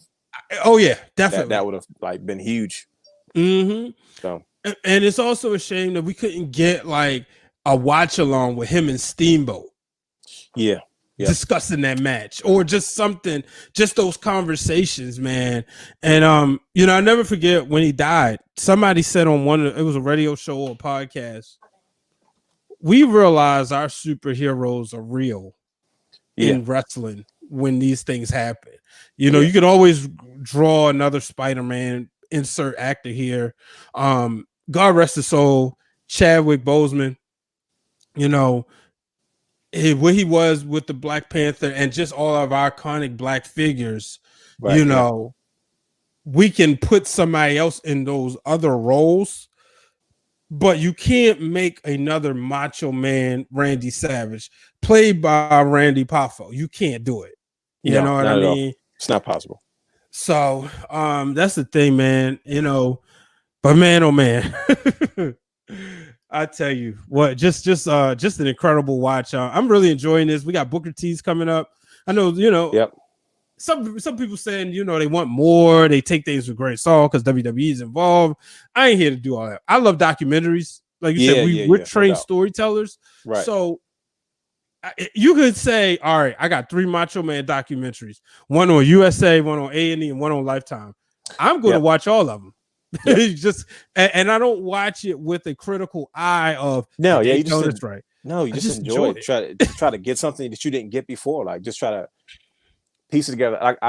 We talked about that with the Monday Night War series. The Monday Night War DVD is one of my favorite DVDs. Like I don't facts. I don't see how that DVD still played. You know what I mean? But then when the network gave us that series, they just ducked. No, the second step was the rise and fall of WCW. Because, it was the DVD came out in maybe, I don't remember, 2005 maybe. I don't know, that era of wrestling-ish time table, I believe. And I remember I was enamored because 8-9. It was my Best Buy years. Okay, cool. There it is. Because I'm thinking about back to the Bischoff interviews they had on there, because they always put the it was like, oh, this is everything. But then once again, it still left questions unanswered. And then the Rise and Fall of WCW came out, and they're like, man, this is ridiculous. Now, a lot of the holes that need to be filled with that first DVD, it was like, okay, cool. And then the series came out. I was like, I feel like I know everything now. Like this, and that was over a time period. Like it wasn't just all at once or in one time period. It was over a period of time where we got a lot of that information. And some of our bigger superstars that that just have that were that level of celebrity, like the Macho Man. I can't get enough of it. I can't get enough of the stories and just really getting down to the bottom of it. Same thing with Sting had he did his own biography, when he was in TNA for the first run, like when he just left WCW. He was he had found Christ, and that was kind of more of his focus and stuff like that. And then he did like one where he did the Sting. That was the one you had, right? Did you have that DVD? Not that one. He did another one before that, like 90, like 2000. You know what? You probably sent me a YouTube because I feel like you directed me towards that story. Because it's Sting telling his story like an actor, like actors playing it out. You know what I mean? Yeah. And, and like in between, you see him fighting somebody in this abyss from TNA. Now this is before he was in TNA full time. Like because Sting, he left WCW. He went to TNA for like one match for like a cup of coffee. It was around that era, like 2000. I want to say 2002 or 3-ish. Before he left and came back to TNA in like 2000. But that TNA DVD you're talking about, same thing. It had two things on it. It had his matches from TNA, but then it also had his little autobiography where he told them stories. And then of course we got a lot of stuff from Staying Into the Light and whatever the DVD that he did with WWE and stuff like that. Just once again, decades in between. I mean, not that a few years in between, but yet each piece of the story that we were missing about other things, we can fill them in and stuff like that. So it's anytime they do these, like Booker T had what was his? He had a network special thing on there where he told his story. And I remember we were like, look, they're gonna probably start giving these to guys that don't have DVDs or don't have like full features. Yeah. And then like here we go, A&E's gonna do another one. I'm sure they're gonna dive because Booker T's story is ridiculous. I can only imagine what they ready to dive into with him as far as that. Like I thought his WWE, the short one they did for him, it was a short one. It wasn't that long either. His was already intense enough. I'm like, oh boy, A&E's gonna dig a lot deeper. So these are really good. It's we always like the behind the scenes stuff, but our favorite wrestlers and the guys that really have story. They picked the right group of guys. I think they picked guys that are going to be honest. Like Savage, his estate has been very honest about him and his career. Like you know what I mean.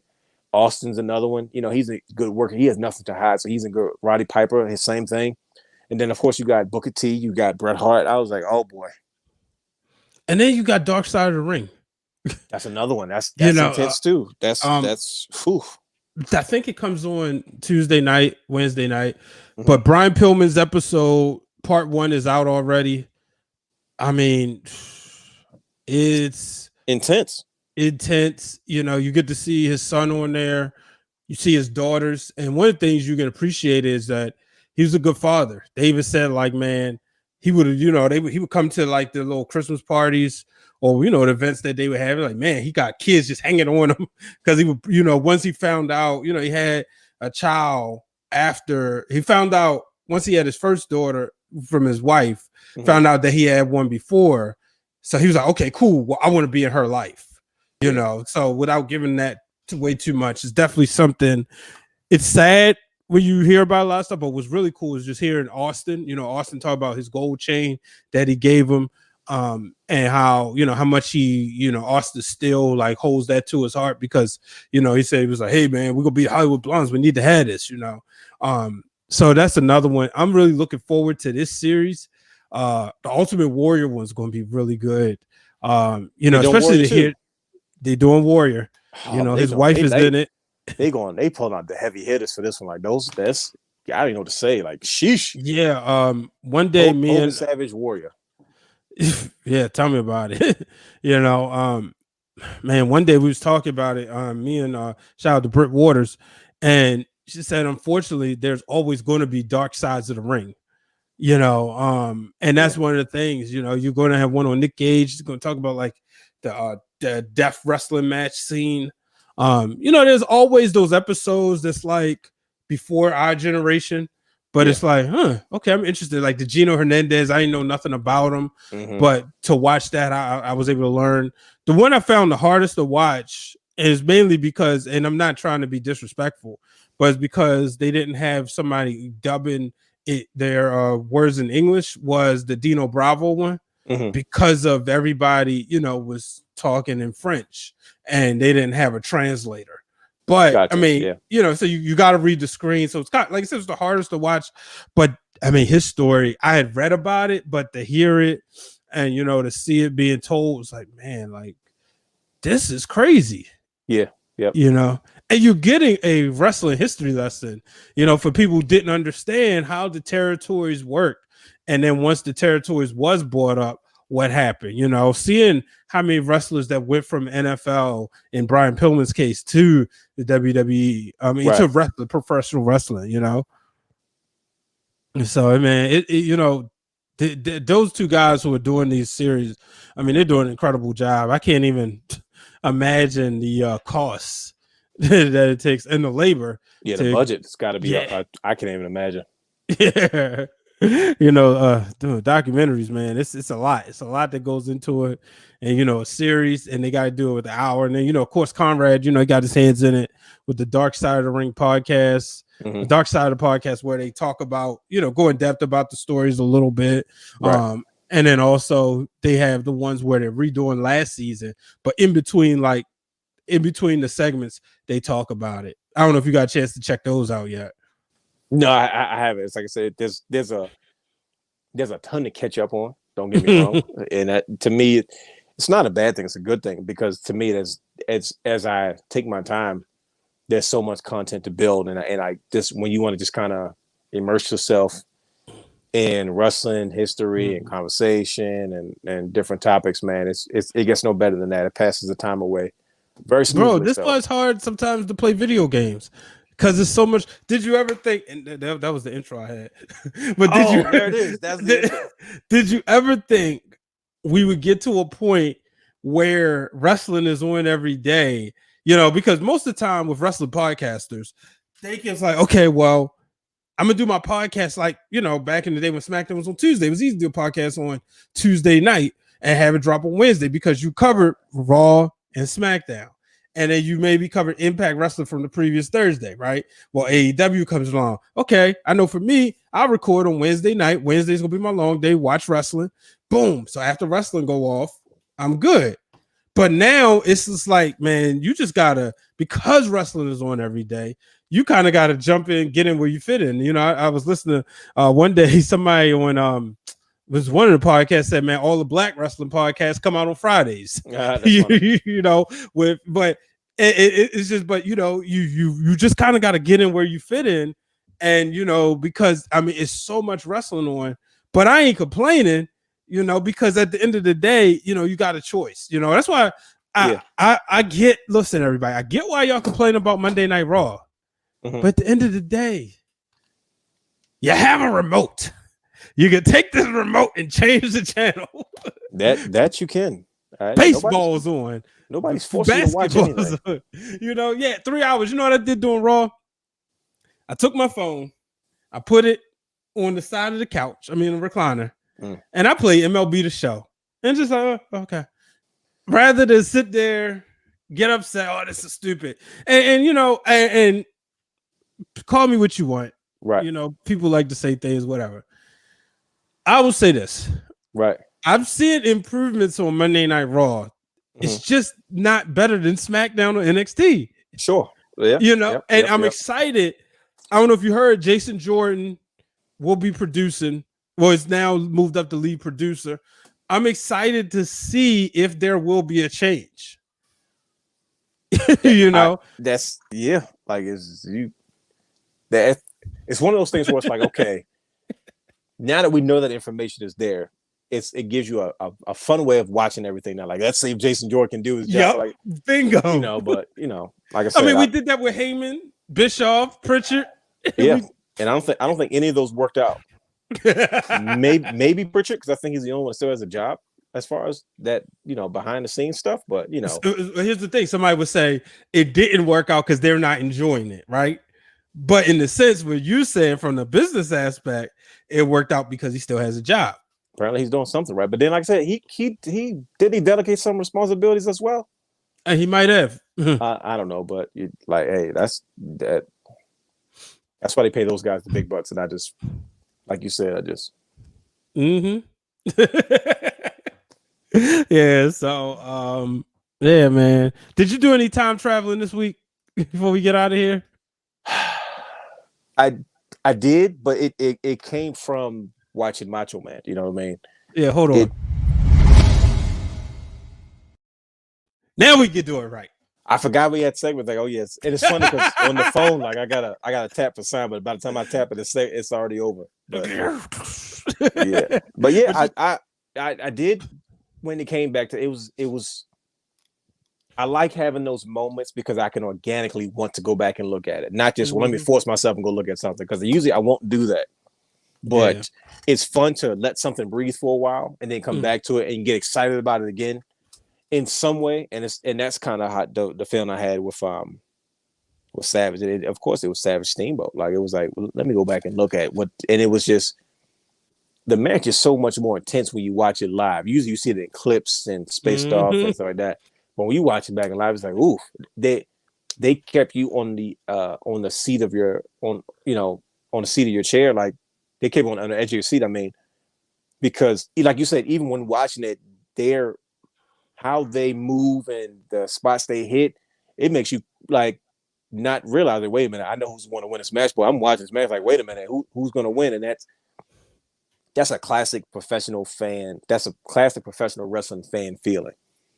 We all know that wrestling is entertainment, but when your suspense of disbelief is that strong, where you can just jump right into it, that's what makes it like fun. That's what gives you the feeling that you have. That's what makes it enjoyable. That's what makes you go, that's why I watch this. And anytime, like I said, at this age or at this stage in your life, you can still get that because a lot of adults don't have that. There's a lot of people are really miserable out here. It's sad. I'm not trying to be funny, but a lot of people are really miserable. And to have something from, I guess that you kind of fell in love with from your childhood, that you can still kind of harken back to that and still get that feeling. It may not be the same, but there's still pieces of it. It's enough to be grateful for. And that's why that watching that made me go, man, that's why he's my number 3 favorite wrestler of all time. I got to go back and look at some of his stuff. And that was one of those moments that I had. And I'm grateful because I feel like I always had those moments. And then I tried to help recreate those moments with the younger generations. Yeah.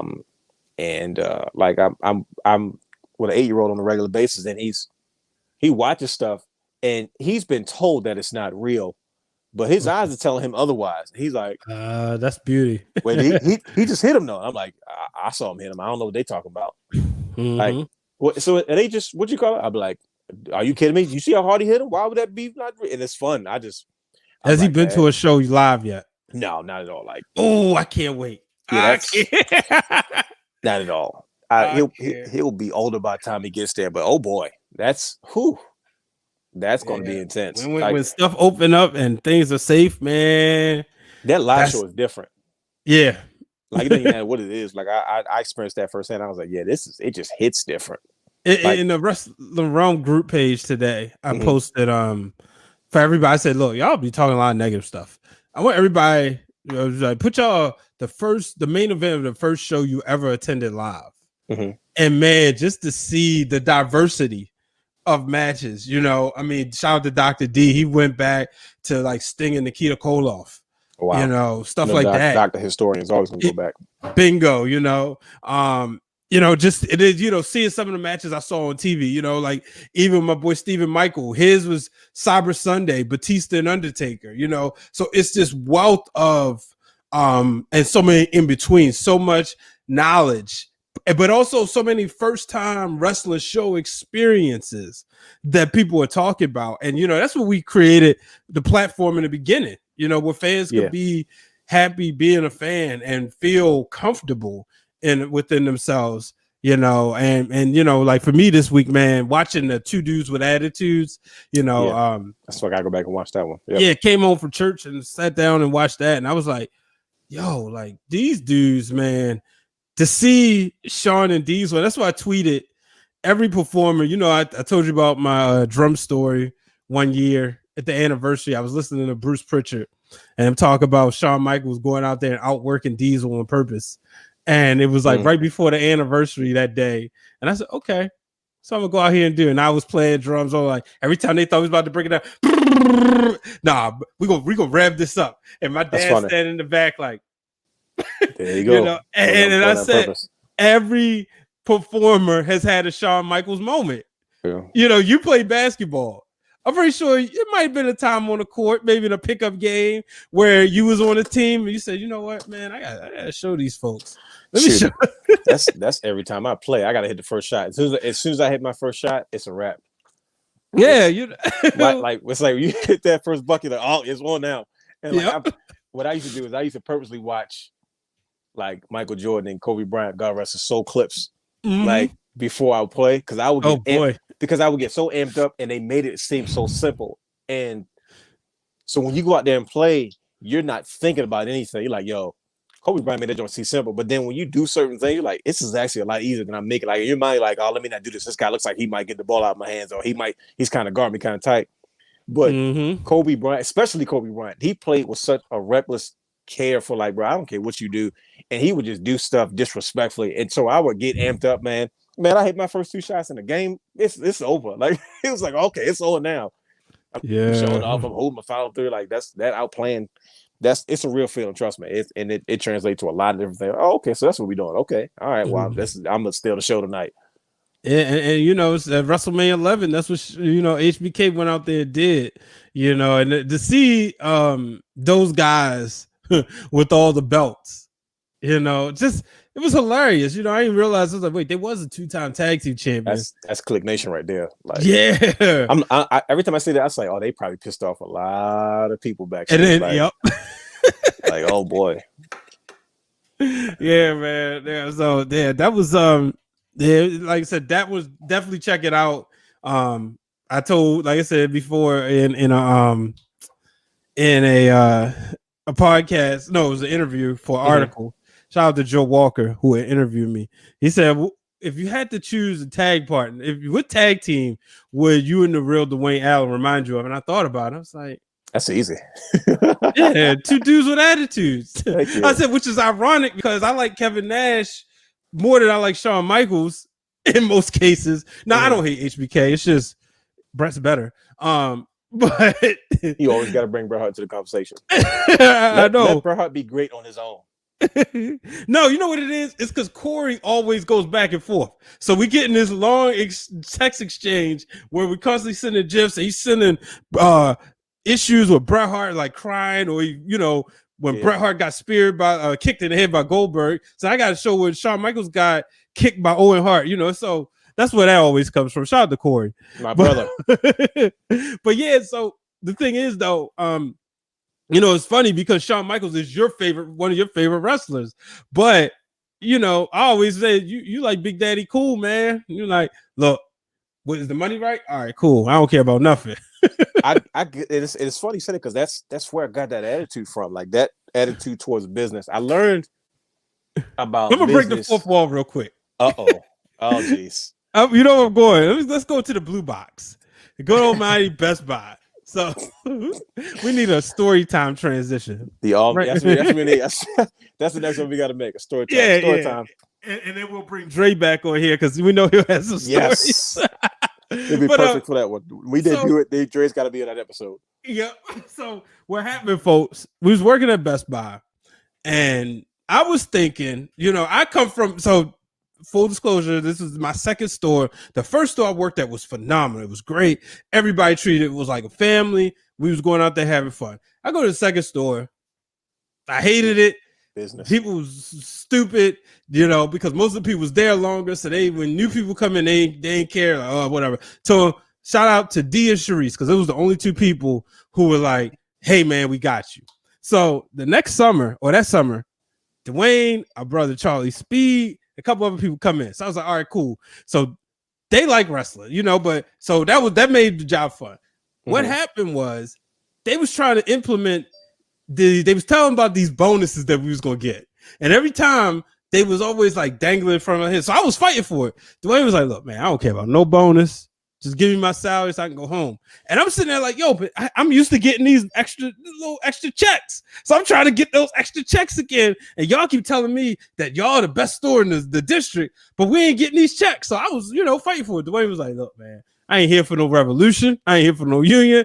I'm just here to get paid. And that's what made me say, yeah, two dudes with attitudes. I'm being in the back fighting Vince McMahon about trying to get the spot right, trying to get TV time, where you like, oh, did the check clear? Cool. Yo, you were hot about them Blue Crew Bucks. I was looking at you like, yo, he really is mad over Blue Crew Bucks. Like, he's like, no, bro, it was an extra couple $100. now, mind you, I didn't realize that at the time. When I hear Blue Crew Bucks, I'm like, is this extra discount on stuff or extra no wonder. Stuff like that. So I'm like, who gives a crap? Like, who? Like, you? And I remember you were you thought you were CM Punk that summer. It didn't help. That was the summer of Punk. That was the summer of Punk. Like, Punk had just dropped the pipe bomb the end of that June, so everybody was real fresh. It was fresh, like 2 weeks fresh. I'm looking at you like, bro, like what are you tripping over this stuff? And I'm like, look, is my check going to be the same? Oh no, yeah. I was like, well, I don't care about none of that. I don't care what they want me to do. Like, coming into a situation like that, and that's I literally got that from Kevin Nash. Like, once again, I probably had watched that Monday Night War DVD 1,000 times, and and you hear about how he had to make that decision in regards to make a decision between leaving the WWF at the time, World Wrestling Federation, going to WCW, and I was like, you know what, he kind of has that right attitude, because I was like, yo, we're not in here, like, I'm not here to. Anytime I worked or had a job, whatever, it wasn't about family. It was like, yo, I'm here to get paid. When you broke, that's all you focus on. Like, look, man, you're gonna pay me. Like, if I work, I do whatever. Like, oh, this is dumb. They want us to do this 360 turn, but I'm like, I don't care what they want me to do. Are they gonna pay me? Like, am I gonna get paid when this is all said and done? Who gives a? I don't care. What do you want me to do? Like, I caught heat at the job because one of the managers, tall. That's called sizeism. One of the managers that nobody liked took a liking to me. And he was a difficult guy. They're like, oh, he wants you to. I'm like, I don't care what he wants me to do. Like, he's in charge. Like, he's like, oh, you got to show him that you mean business. And I was like, I don't care about meaning business. Like, what do you want me to do? What you want me to spin around in a circle and ask him to do what? And if he says no, I'm good. Oh, I don't care. Like, and I did all. And they used to get mad, like, because he would talk about, oh yeah, this new guy, he's great and he's buying in and this. Most people didn't want to buy in because now I understandably so. You've been there a certain amount of time. It's always a revolving door of transitions of people coming in and coming out. So one week you're doing one thing, next week corporate wants you to be switching up. So I get all that, but I was new, so I didn't care. I'm like, man, I don't look. I went from being a bouncer, fighting on a regular basis, underpaid. And I was like, look, I think I'm ready for a real regular job. And then that wasn't much better. But I was like, I'd rather do this now than running the streets all hours of the night, getting the house at 2 or 4 o'clock in the morning. So being in that situation, and then like I said, I had another brother comes in. He's new with me, and now he's been there significantly longer than that, but he was still considered new. He looks at me like, yeah, man, you're getting all this praise around here. We're gonna take over the whole department. Looking at him like, take over the department? Man, I don't care about taking over. I want to get paid. Is the money right? Are they gonna pay me what they supposed to pay me? Like, I don't care about taking over. I was like, I'm not gonna be there. I was in school. I was buying time, trying to pay my car insurance. I said, bro, I'm not here for all that. This is like, look, Pitt, what do you need me to do? Okay, well, how much you get to pay me? Okay, cool. What else we got to do? Nothing else. Whatever you want me to do. I'll stand at the front door for you. I was not for any of that. I was not here to start a revolution. I hated staff meetings. Don't care about the staff. I don't care. What do you want me to do? Just tell me.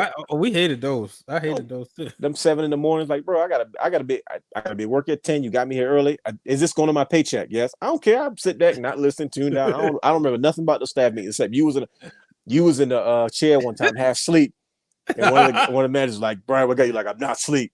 I was like, also he reviewed the CM Punk stuff. Right, started another revolution. I'm not asleep. I heard everything you said. And then you broke down everything that he said. I was like, oh yeah, I said that dude's pissed now because he probably really thought Brian was asleep, but you heard everything he said. But he was protesting. You got 2 words hard. To suck it. You were protesting hard, and I was like, well, this is not going to affect my paycheck, is it? I was trying to get you more money, bro. Listen to me. You ain't realized that, and now I get it. I was not going to be there long enough for them to give me no type of money. I was like, bro, look, I'm trying to. I'm leaving in about a month. They don't know that.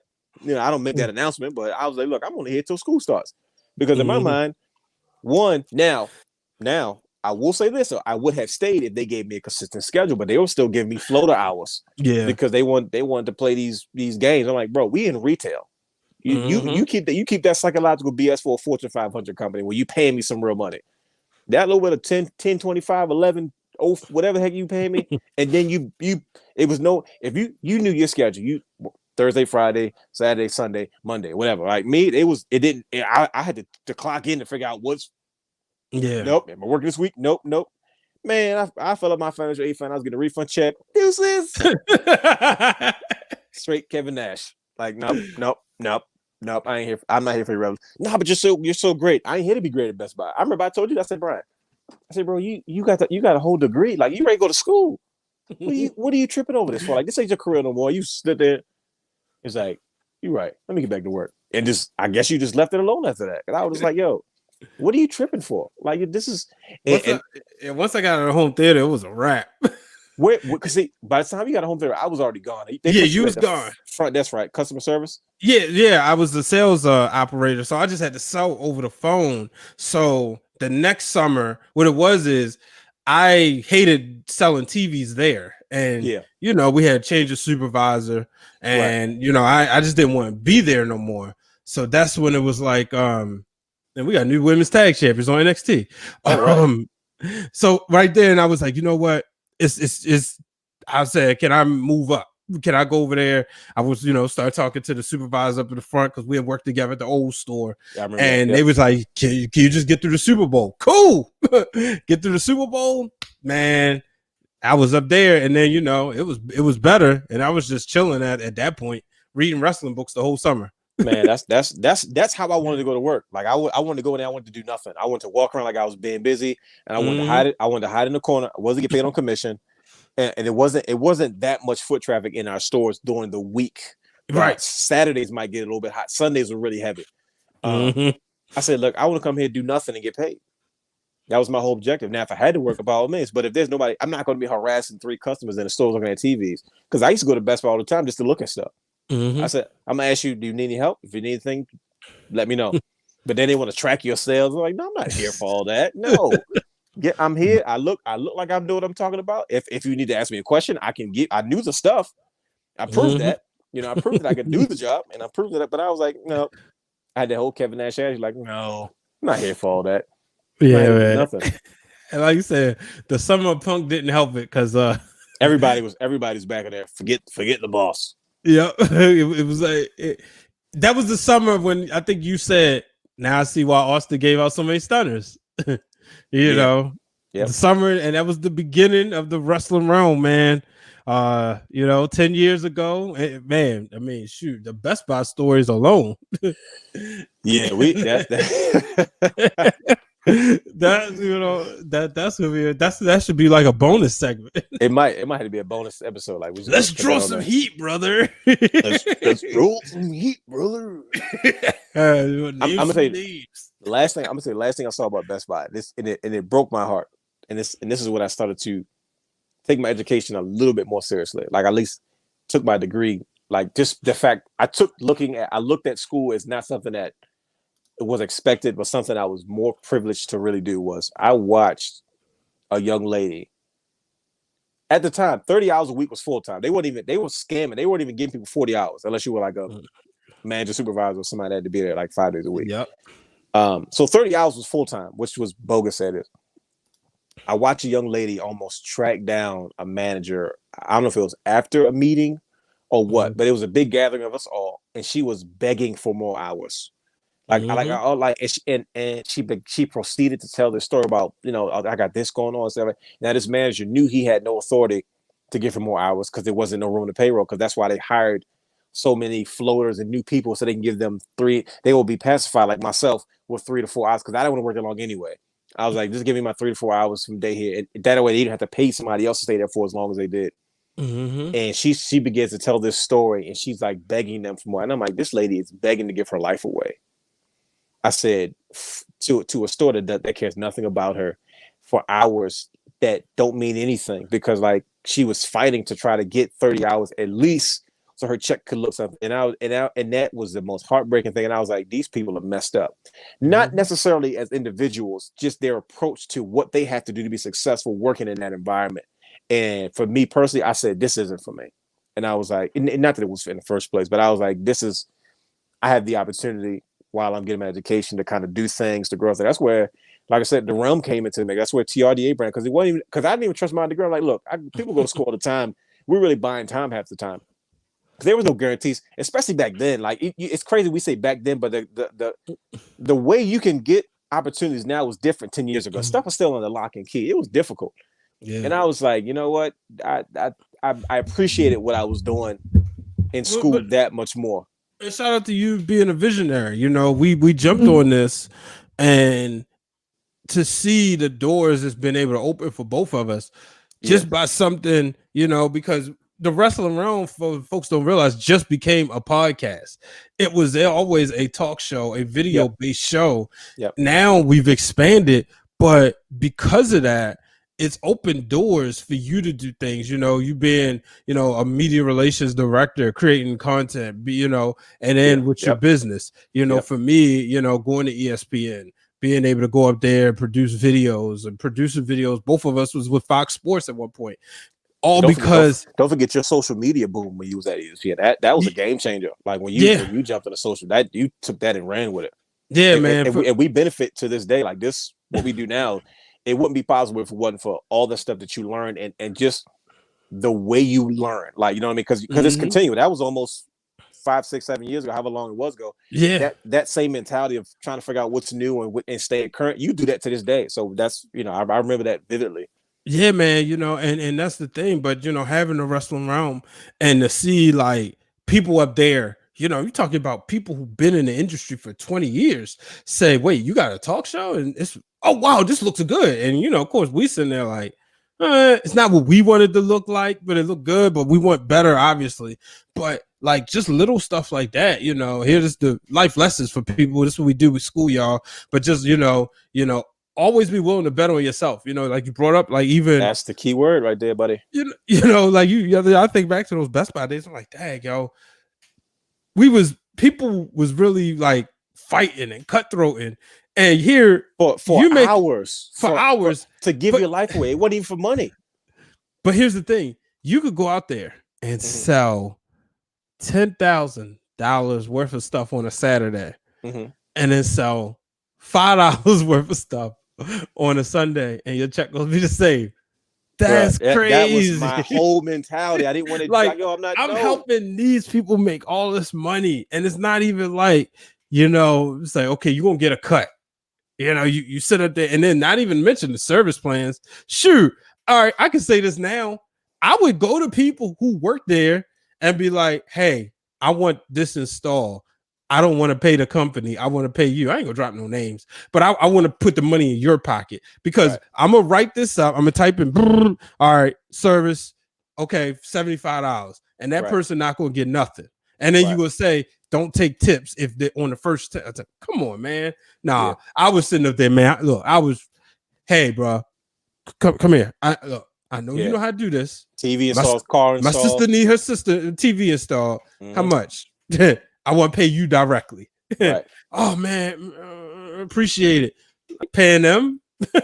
Listen to me. And this is the last thing I'll say about it tonight, because I know we running hot. This is what we do. Yeah. You know what was the defining blow that really pissed me off, yo? Like really, like when I say, I mean lit a serious fire, like I'm talking like Bunsen burner, like straight match torched. It's crazy because I get just as fired up about it now because we can celebrate in 10 years. We were at work, sitting there at the cash register, and one of the supervisors or managers or whatever he was at the time, he strolls over there, and I don't know if we had just started doing the show, but we were like, immediately we were like, this is where we start. This ain't it, but we're gonna start here. We spent hours and hours and hours talking about what we wanted to do to make the show what it was. So our minds are already in a different space. Like I'm going there already, right? Yep. And this dude had the audacity to come over there and he asked you about adding you to the schedule for some other day or something, or something to that degree. And you're like, no, I can't. I got school. And he really looked at you and said, what you want to go to school for? You already got a show. And I was like, so you think what we do right now is good enough to sit there and think we not supposed to even finish our school because you want us to stay here with y'all? I was pissed. I said, oh, okay. So if you think what we doing now is, okay, watch what happens when we start getting real. Like I was, that really took my mind to a whole different, I was like, yo, we're going to turn this out. Like we're going to turn this into something bigger than they can even comprehend. And they still going to be working here. Like, cause that pissed me off. Like, yo, how you going to sit there and tell somebody that? Like, you was in school to better, like you in school, you left school, had life experiences, and you went back to school. Like you was still fresh in. And he had the audacity to say, well, what you want to finish school for? You already got it. So I said, so you think that raggedy piece of YouTube stuff we just put up is what we doing this for? And you think we supposed to be here with you? Man, bro. I forgot about that. Wow. Bro, listen to me. I was livid that day. Like when I say I was pissed, bro, I say, yo, oh, he flipped his wig. I said, I got something for you. I say, okay. I mean, when I say the ideas were spinning, I was like, oh, nah. And then, like I said, to see where we are now 10 years later, I'm like, this is where it was supposed to be at. This is where we always been. Period. So, like, you know, straight like that. Like, bro, like, that was that when I say that burned me up, I couldn't believe he really looked down on us, though.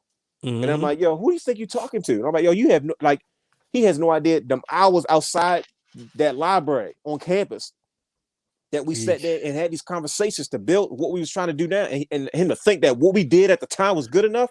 I said, oh yeah, you disrespectful. I said, but okay, we own your territory, we own your domain, we wearing your color polo shirt. But check this out, next time you see us, we're gonna have some shirts, but this time it's gonna have a different name on it, and there's nothing they can do about it.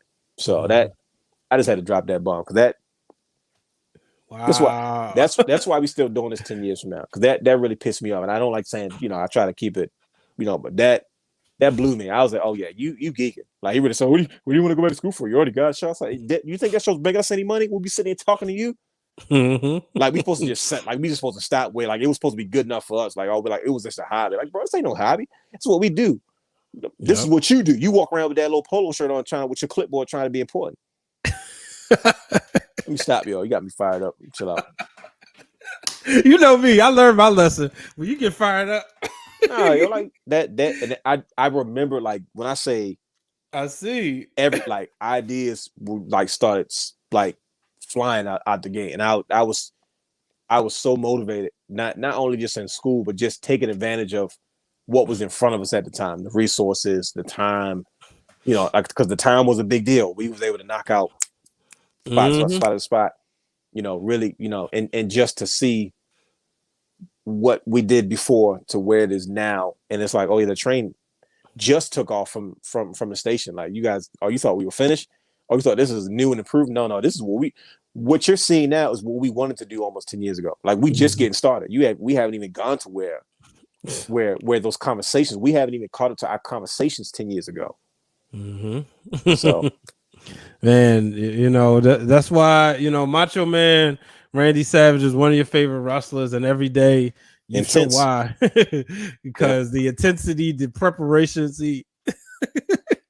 remember, it's our show, so it's a word. Whatever you say, whatever word you say on there, it doesn't matter. It's a word, right? But I was just gonna say, like, look, y'all think y'all want to work with Dwayne? You don't. Like, you better come with it. You better come correct. Because if you don't, you will not like it. Because I'm gonna ask you 1,000 questions that I need answers to. And if you cannot give me the answers to them, I'm gonna be like, well, I can't help you. I try to be as thorough as possible, and I'm already gonna be working with limitations. So, you know, we work with limitations. You got to be specific, because you don't have the freedom to just come in and do this and do that. No, I don't have that. I can make it look that way, but I gotta work harder. So I need as many of those questions answered. But if you can't answer the questions, I'm telling you, I'm not the guy. That's what happens when I gotta write that one down. Brian, he ready to say something slick out his mouth. I can see it. Like I'm writing down a segment.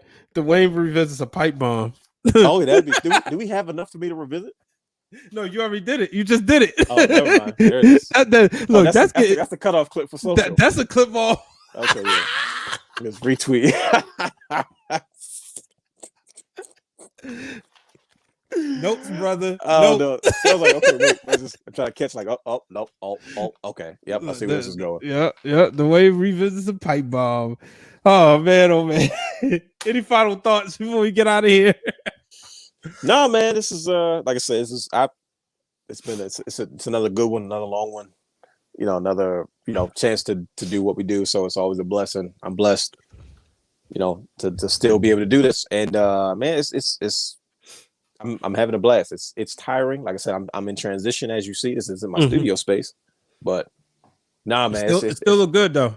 Nah, like me, I gotta keep my light, I gotta keep my stuff. So, but man, this is it's a lot going on in the world. Professional wrestling is always gonna be something to talk about. It's gonna be more things to come. Of course, is 10 years celebrating since we first got started, and there is a huge gap where it wasn't a lot going on. There's a reason for that, but I'm looking forward to us diving into that. I don't think it's going to be an hour, because we'll sit on here and talk about one subject for almost 30 minutes and be like, oh shoot, we got like 30 other things to discuss.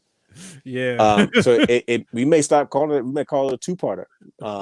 It's just gonna be a docuseries. Yeah. It may turn into that, and that you might be onto something. We might have to turn into a docuseries, like just like what do we call it? Like Wrestling Rum Genesis. I don't know, something TNA cornyish for 2007.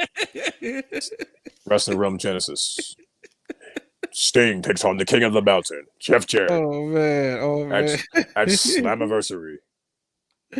Yeah, this will be fun. It'll be fun to do. I can't wait. The editing process, that's going to be interesting. That's always when you do it in post, man. I tell you, post production is always post production. Yeah, we're gonna have. Now that I think about it, for editing and post, I was like, oh shoot, we're gonna have to break it up. If we're going to have to turn it into a docuseries, I think we just had breaking news. Because think about it, wherever we edit, we're gonna have to cut it off somewhere, because it's going to be too long. You know what I mean? So say it's like, I guess 2 hours. Say it's 2 hours. We can do 25-minute parts, and that by itself is going to be a headache. Yeah. We just had to edit and drop. It just edit and drop. It'll be cool, It'll be cool. It'll be interesting. What people will find out is how much they can relate to us, especially wrestling fans, other podcasters. Shout out to my boy Brian Langford, hit me up. He been on the show. Brian Ain't Lying, said, hey man, I just want to let you know I'm about to start my wrestling podcast. You inspired me. I was like, oh wow. That's good. I trip out when I hear that, I'm like, yeah. Our show? We've always made people comfortable being fans. I realized that almost immediately in college. Go back to that day. Rock comes back. Me and you stand up there talking. This is when we first, got to know each other. Rock comes back on Raw. We standing there downstairs, first floor, Morgan State. Somebody walk upstairs. I saw that too. They wanted to make sure all the girls had gone away. I can't remember my dude's name who was a security guard, but he's always talking about he wore the shirt like awesome. You remember, dude? Oh man, I forgot about it. You know what I'm talking about, though, right? Exactly what you're talking about. But yeah, his name. Yeah, but he would always sit down. He felt comfortable talking wrestling with us. Obviously CJ Butter, been there with us since the very beginning. And I mean, just so many people. We obviously mentioned Dre in the Flex Zone. Just this journey has been phenomenal, and people a lot of times like, man, how you guys do it? Like, it don't seem like it's been but it don't seem like it's been 10 years. It's the same way you look at eras in wrestling, right? You look back. I was looking at Backlash 2001. That's 20 years ago, and you just look at like, wow, man, like just time flies so much and so fast. If we talk about 90s era, close off with. We was blessed to be born at the time we was. We talk about just 99 and the wrestling theme music and everything. Man, things was just so great. But also being able to experience that as a child, not to read about it, not to live it back, retroactively. Even if you go back and watch it, let's say you go through a series where you watch the whole Attitude Era in the way it was, like on Mondays, every Monday you watch that. It's not the same, but to be able to live that, to be able to go in the store, pick up a TV Guide magazine or a little booklets like this, and one of them got Goldberg and the others got Stone Cold. You're like, which one? You know, to see, that would have been fun though, to see people more like, are you team WCW or team WWF? You know? So, but AEW ain't there yet. You hear they might be moving to Fridays? I think it's. I hope they do, just to be funny. But I think it'd be forced because of like hockey or something. But Tony Khan trying to say they got a contract, but I need Tony Khan to not be so arrogant, and this is the part that bothers me because he thinks he's so different. Mm-hmm. I'm like, brother, it's the wrestling business. Nothing's really different that we have not already seen before. And I'm like, what makes you think you're so special? And I think I want him to be brought down, and that's like, you know what? You got forced to move to Fridays, even though you had a contract. But I want to be right because I kept there saying what makes me nervous about AEW is that they're too involved with the TV network. Yep. I said they got too much control over their product, and then certain things kind of jump off. To me, I think guys lose hope in what the company could be and just kind of celebrate it for what it is. And to me, that's Jericho's perspective. Because I think when a lot of stuff started to happen, all of a sudden Jericho's like, oh, we don't need to be WWE anymore. We can all coexist. Because at first that wasn't necessarily his attitude. But now it's kind of kumbaya. I'm kind of neutral. And I work for AEW, but I'm a WWE guy, so I'm neutral. You guys benefit because you got me as Chris Jericho. But I'm like, wait a minute, weren't you trying to go to war at one point? Like, oh, this is the best company in the world. Now they're kind of like, oh yeah, TNT said we can't do surprises. I'm like, that's 90% of professional wrestling. Exactly. Like Lex Luger. What if TNT tells everybody stuff? Listen, no surprise. Lex Luger cannot come out on the first episode of Monday Nitro at Mall of America against Sting and Ric Flair in the ring. You don't have the Monday Night Wars. Yep. But what do I know? I'm just a fan. All right, man. Well, people, make sure you follow the Real Dwayne Allen at Dwayne Allen 24 is right there on the screen, and on Instagram at TRDA Brand. You can also follow TRDA Brand on Twitter as well. Make sure you follow me at Brian H. Waters on all social media platforms. The Facebook page, The Wrestling Realm. Matter of fact, because y'all might need some help, so you can share. Look, there it is. On Facebook. You can also support us by going to buymeacoffee.com. Support the podcast. Help us out with these production costs. And then also right there, Apple, Spotify, Google, iHeartRadio, Pandora Podcast. We are there. We appreciate you listening. We appreciate you subscribing. Hit us with a 5-star frog splash review on Apple. And then once you do it, screenshot it and tweet us at Wrestling Realm so we can give you credit. Till the next time, folks. I'm Brian H. Waters. He's the Real Dwayne Allen.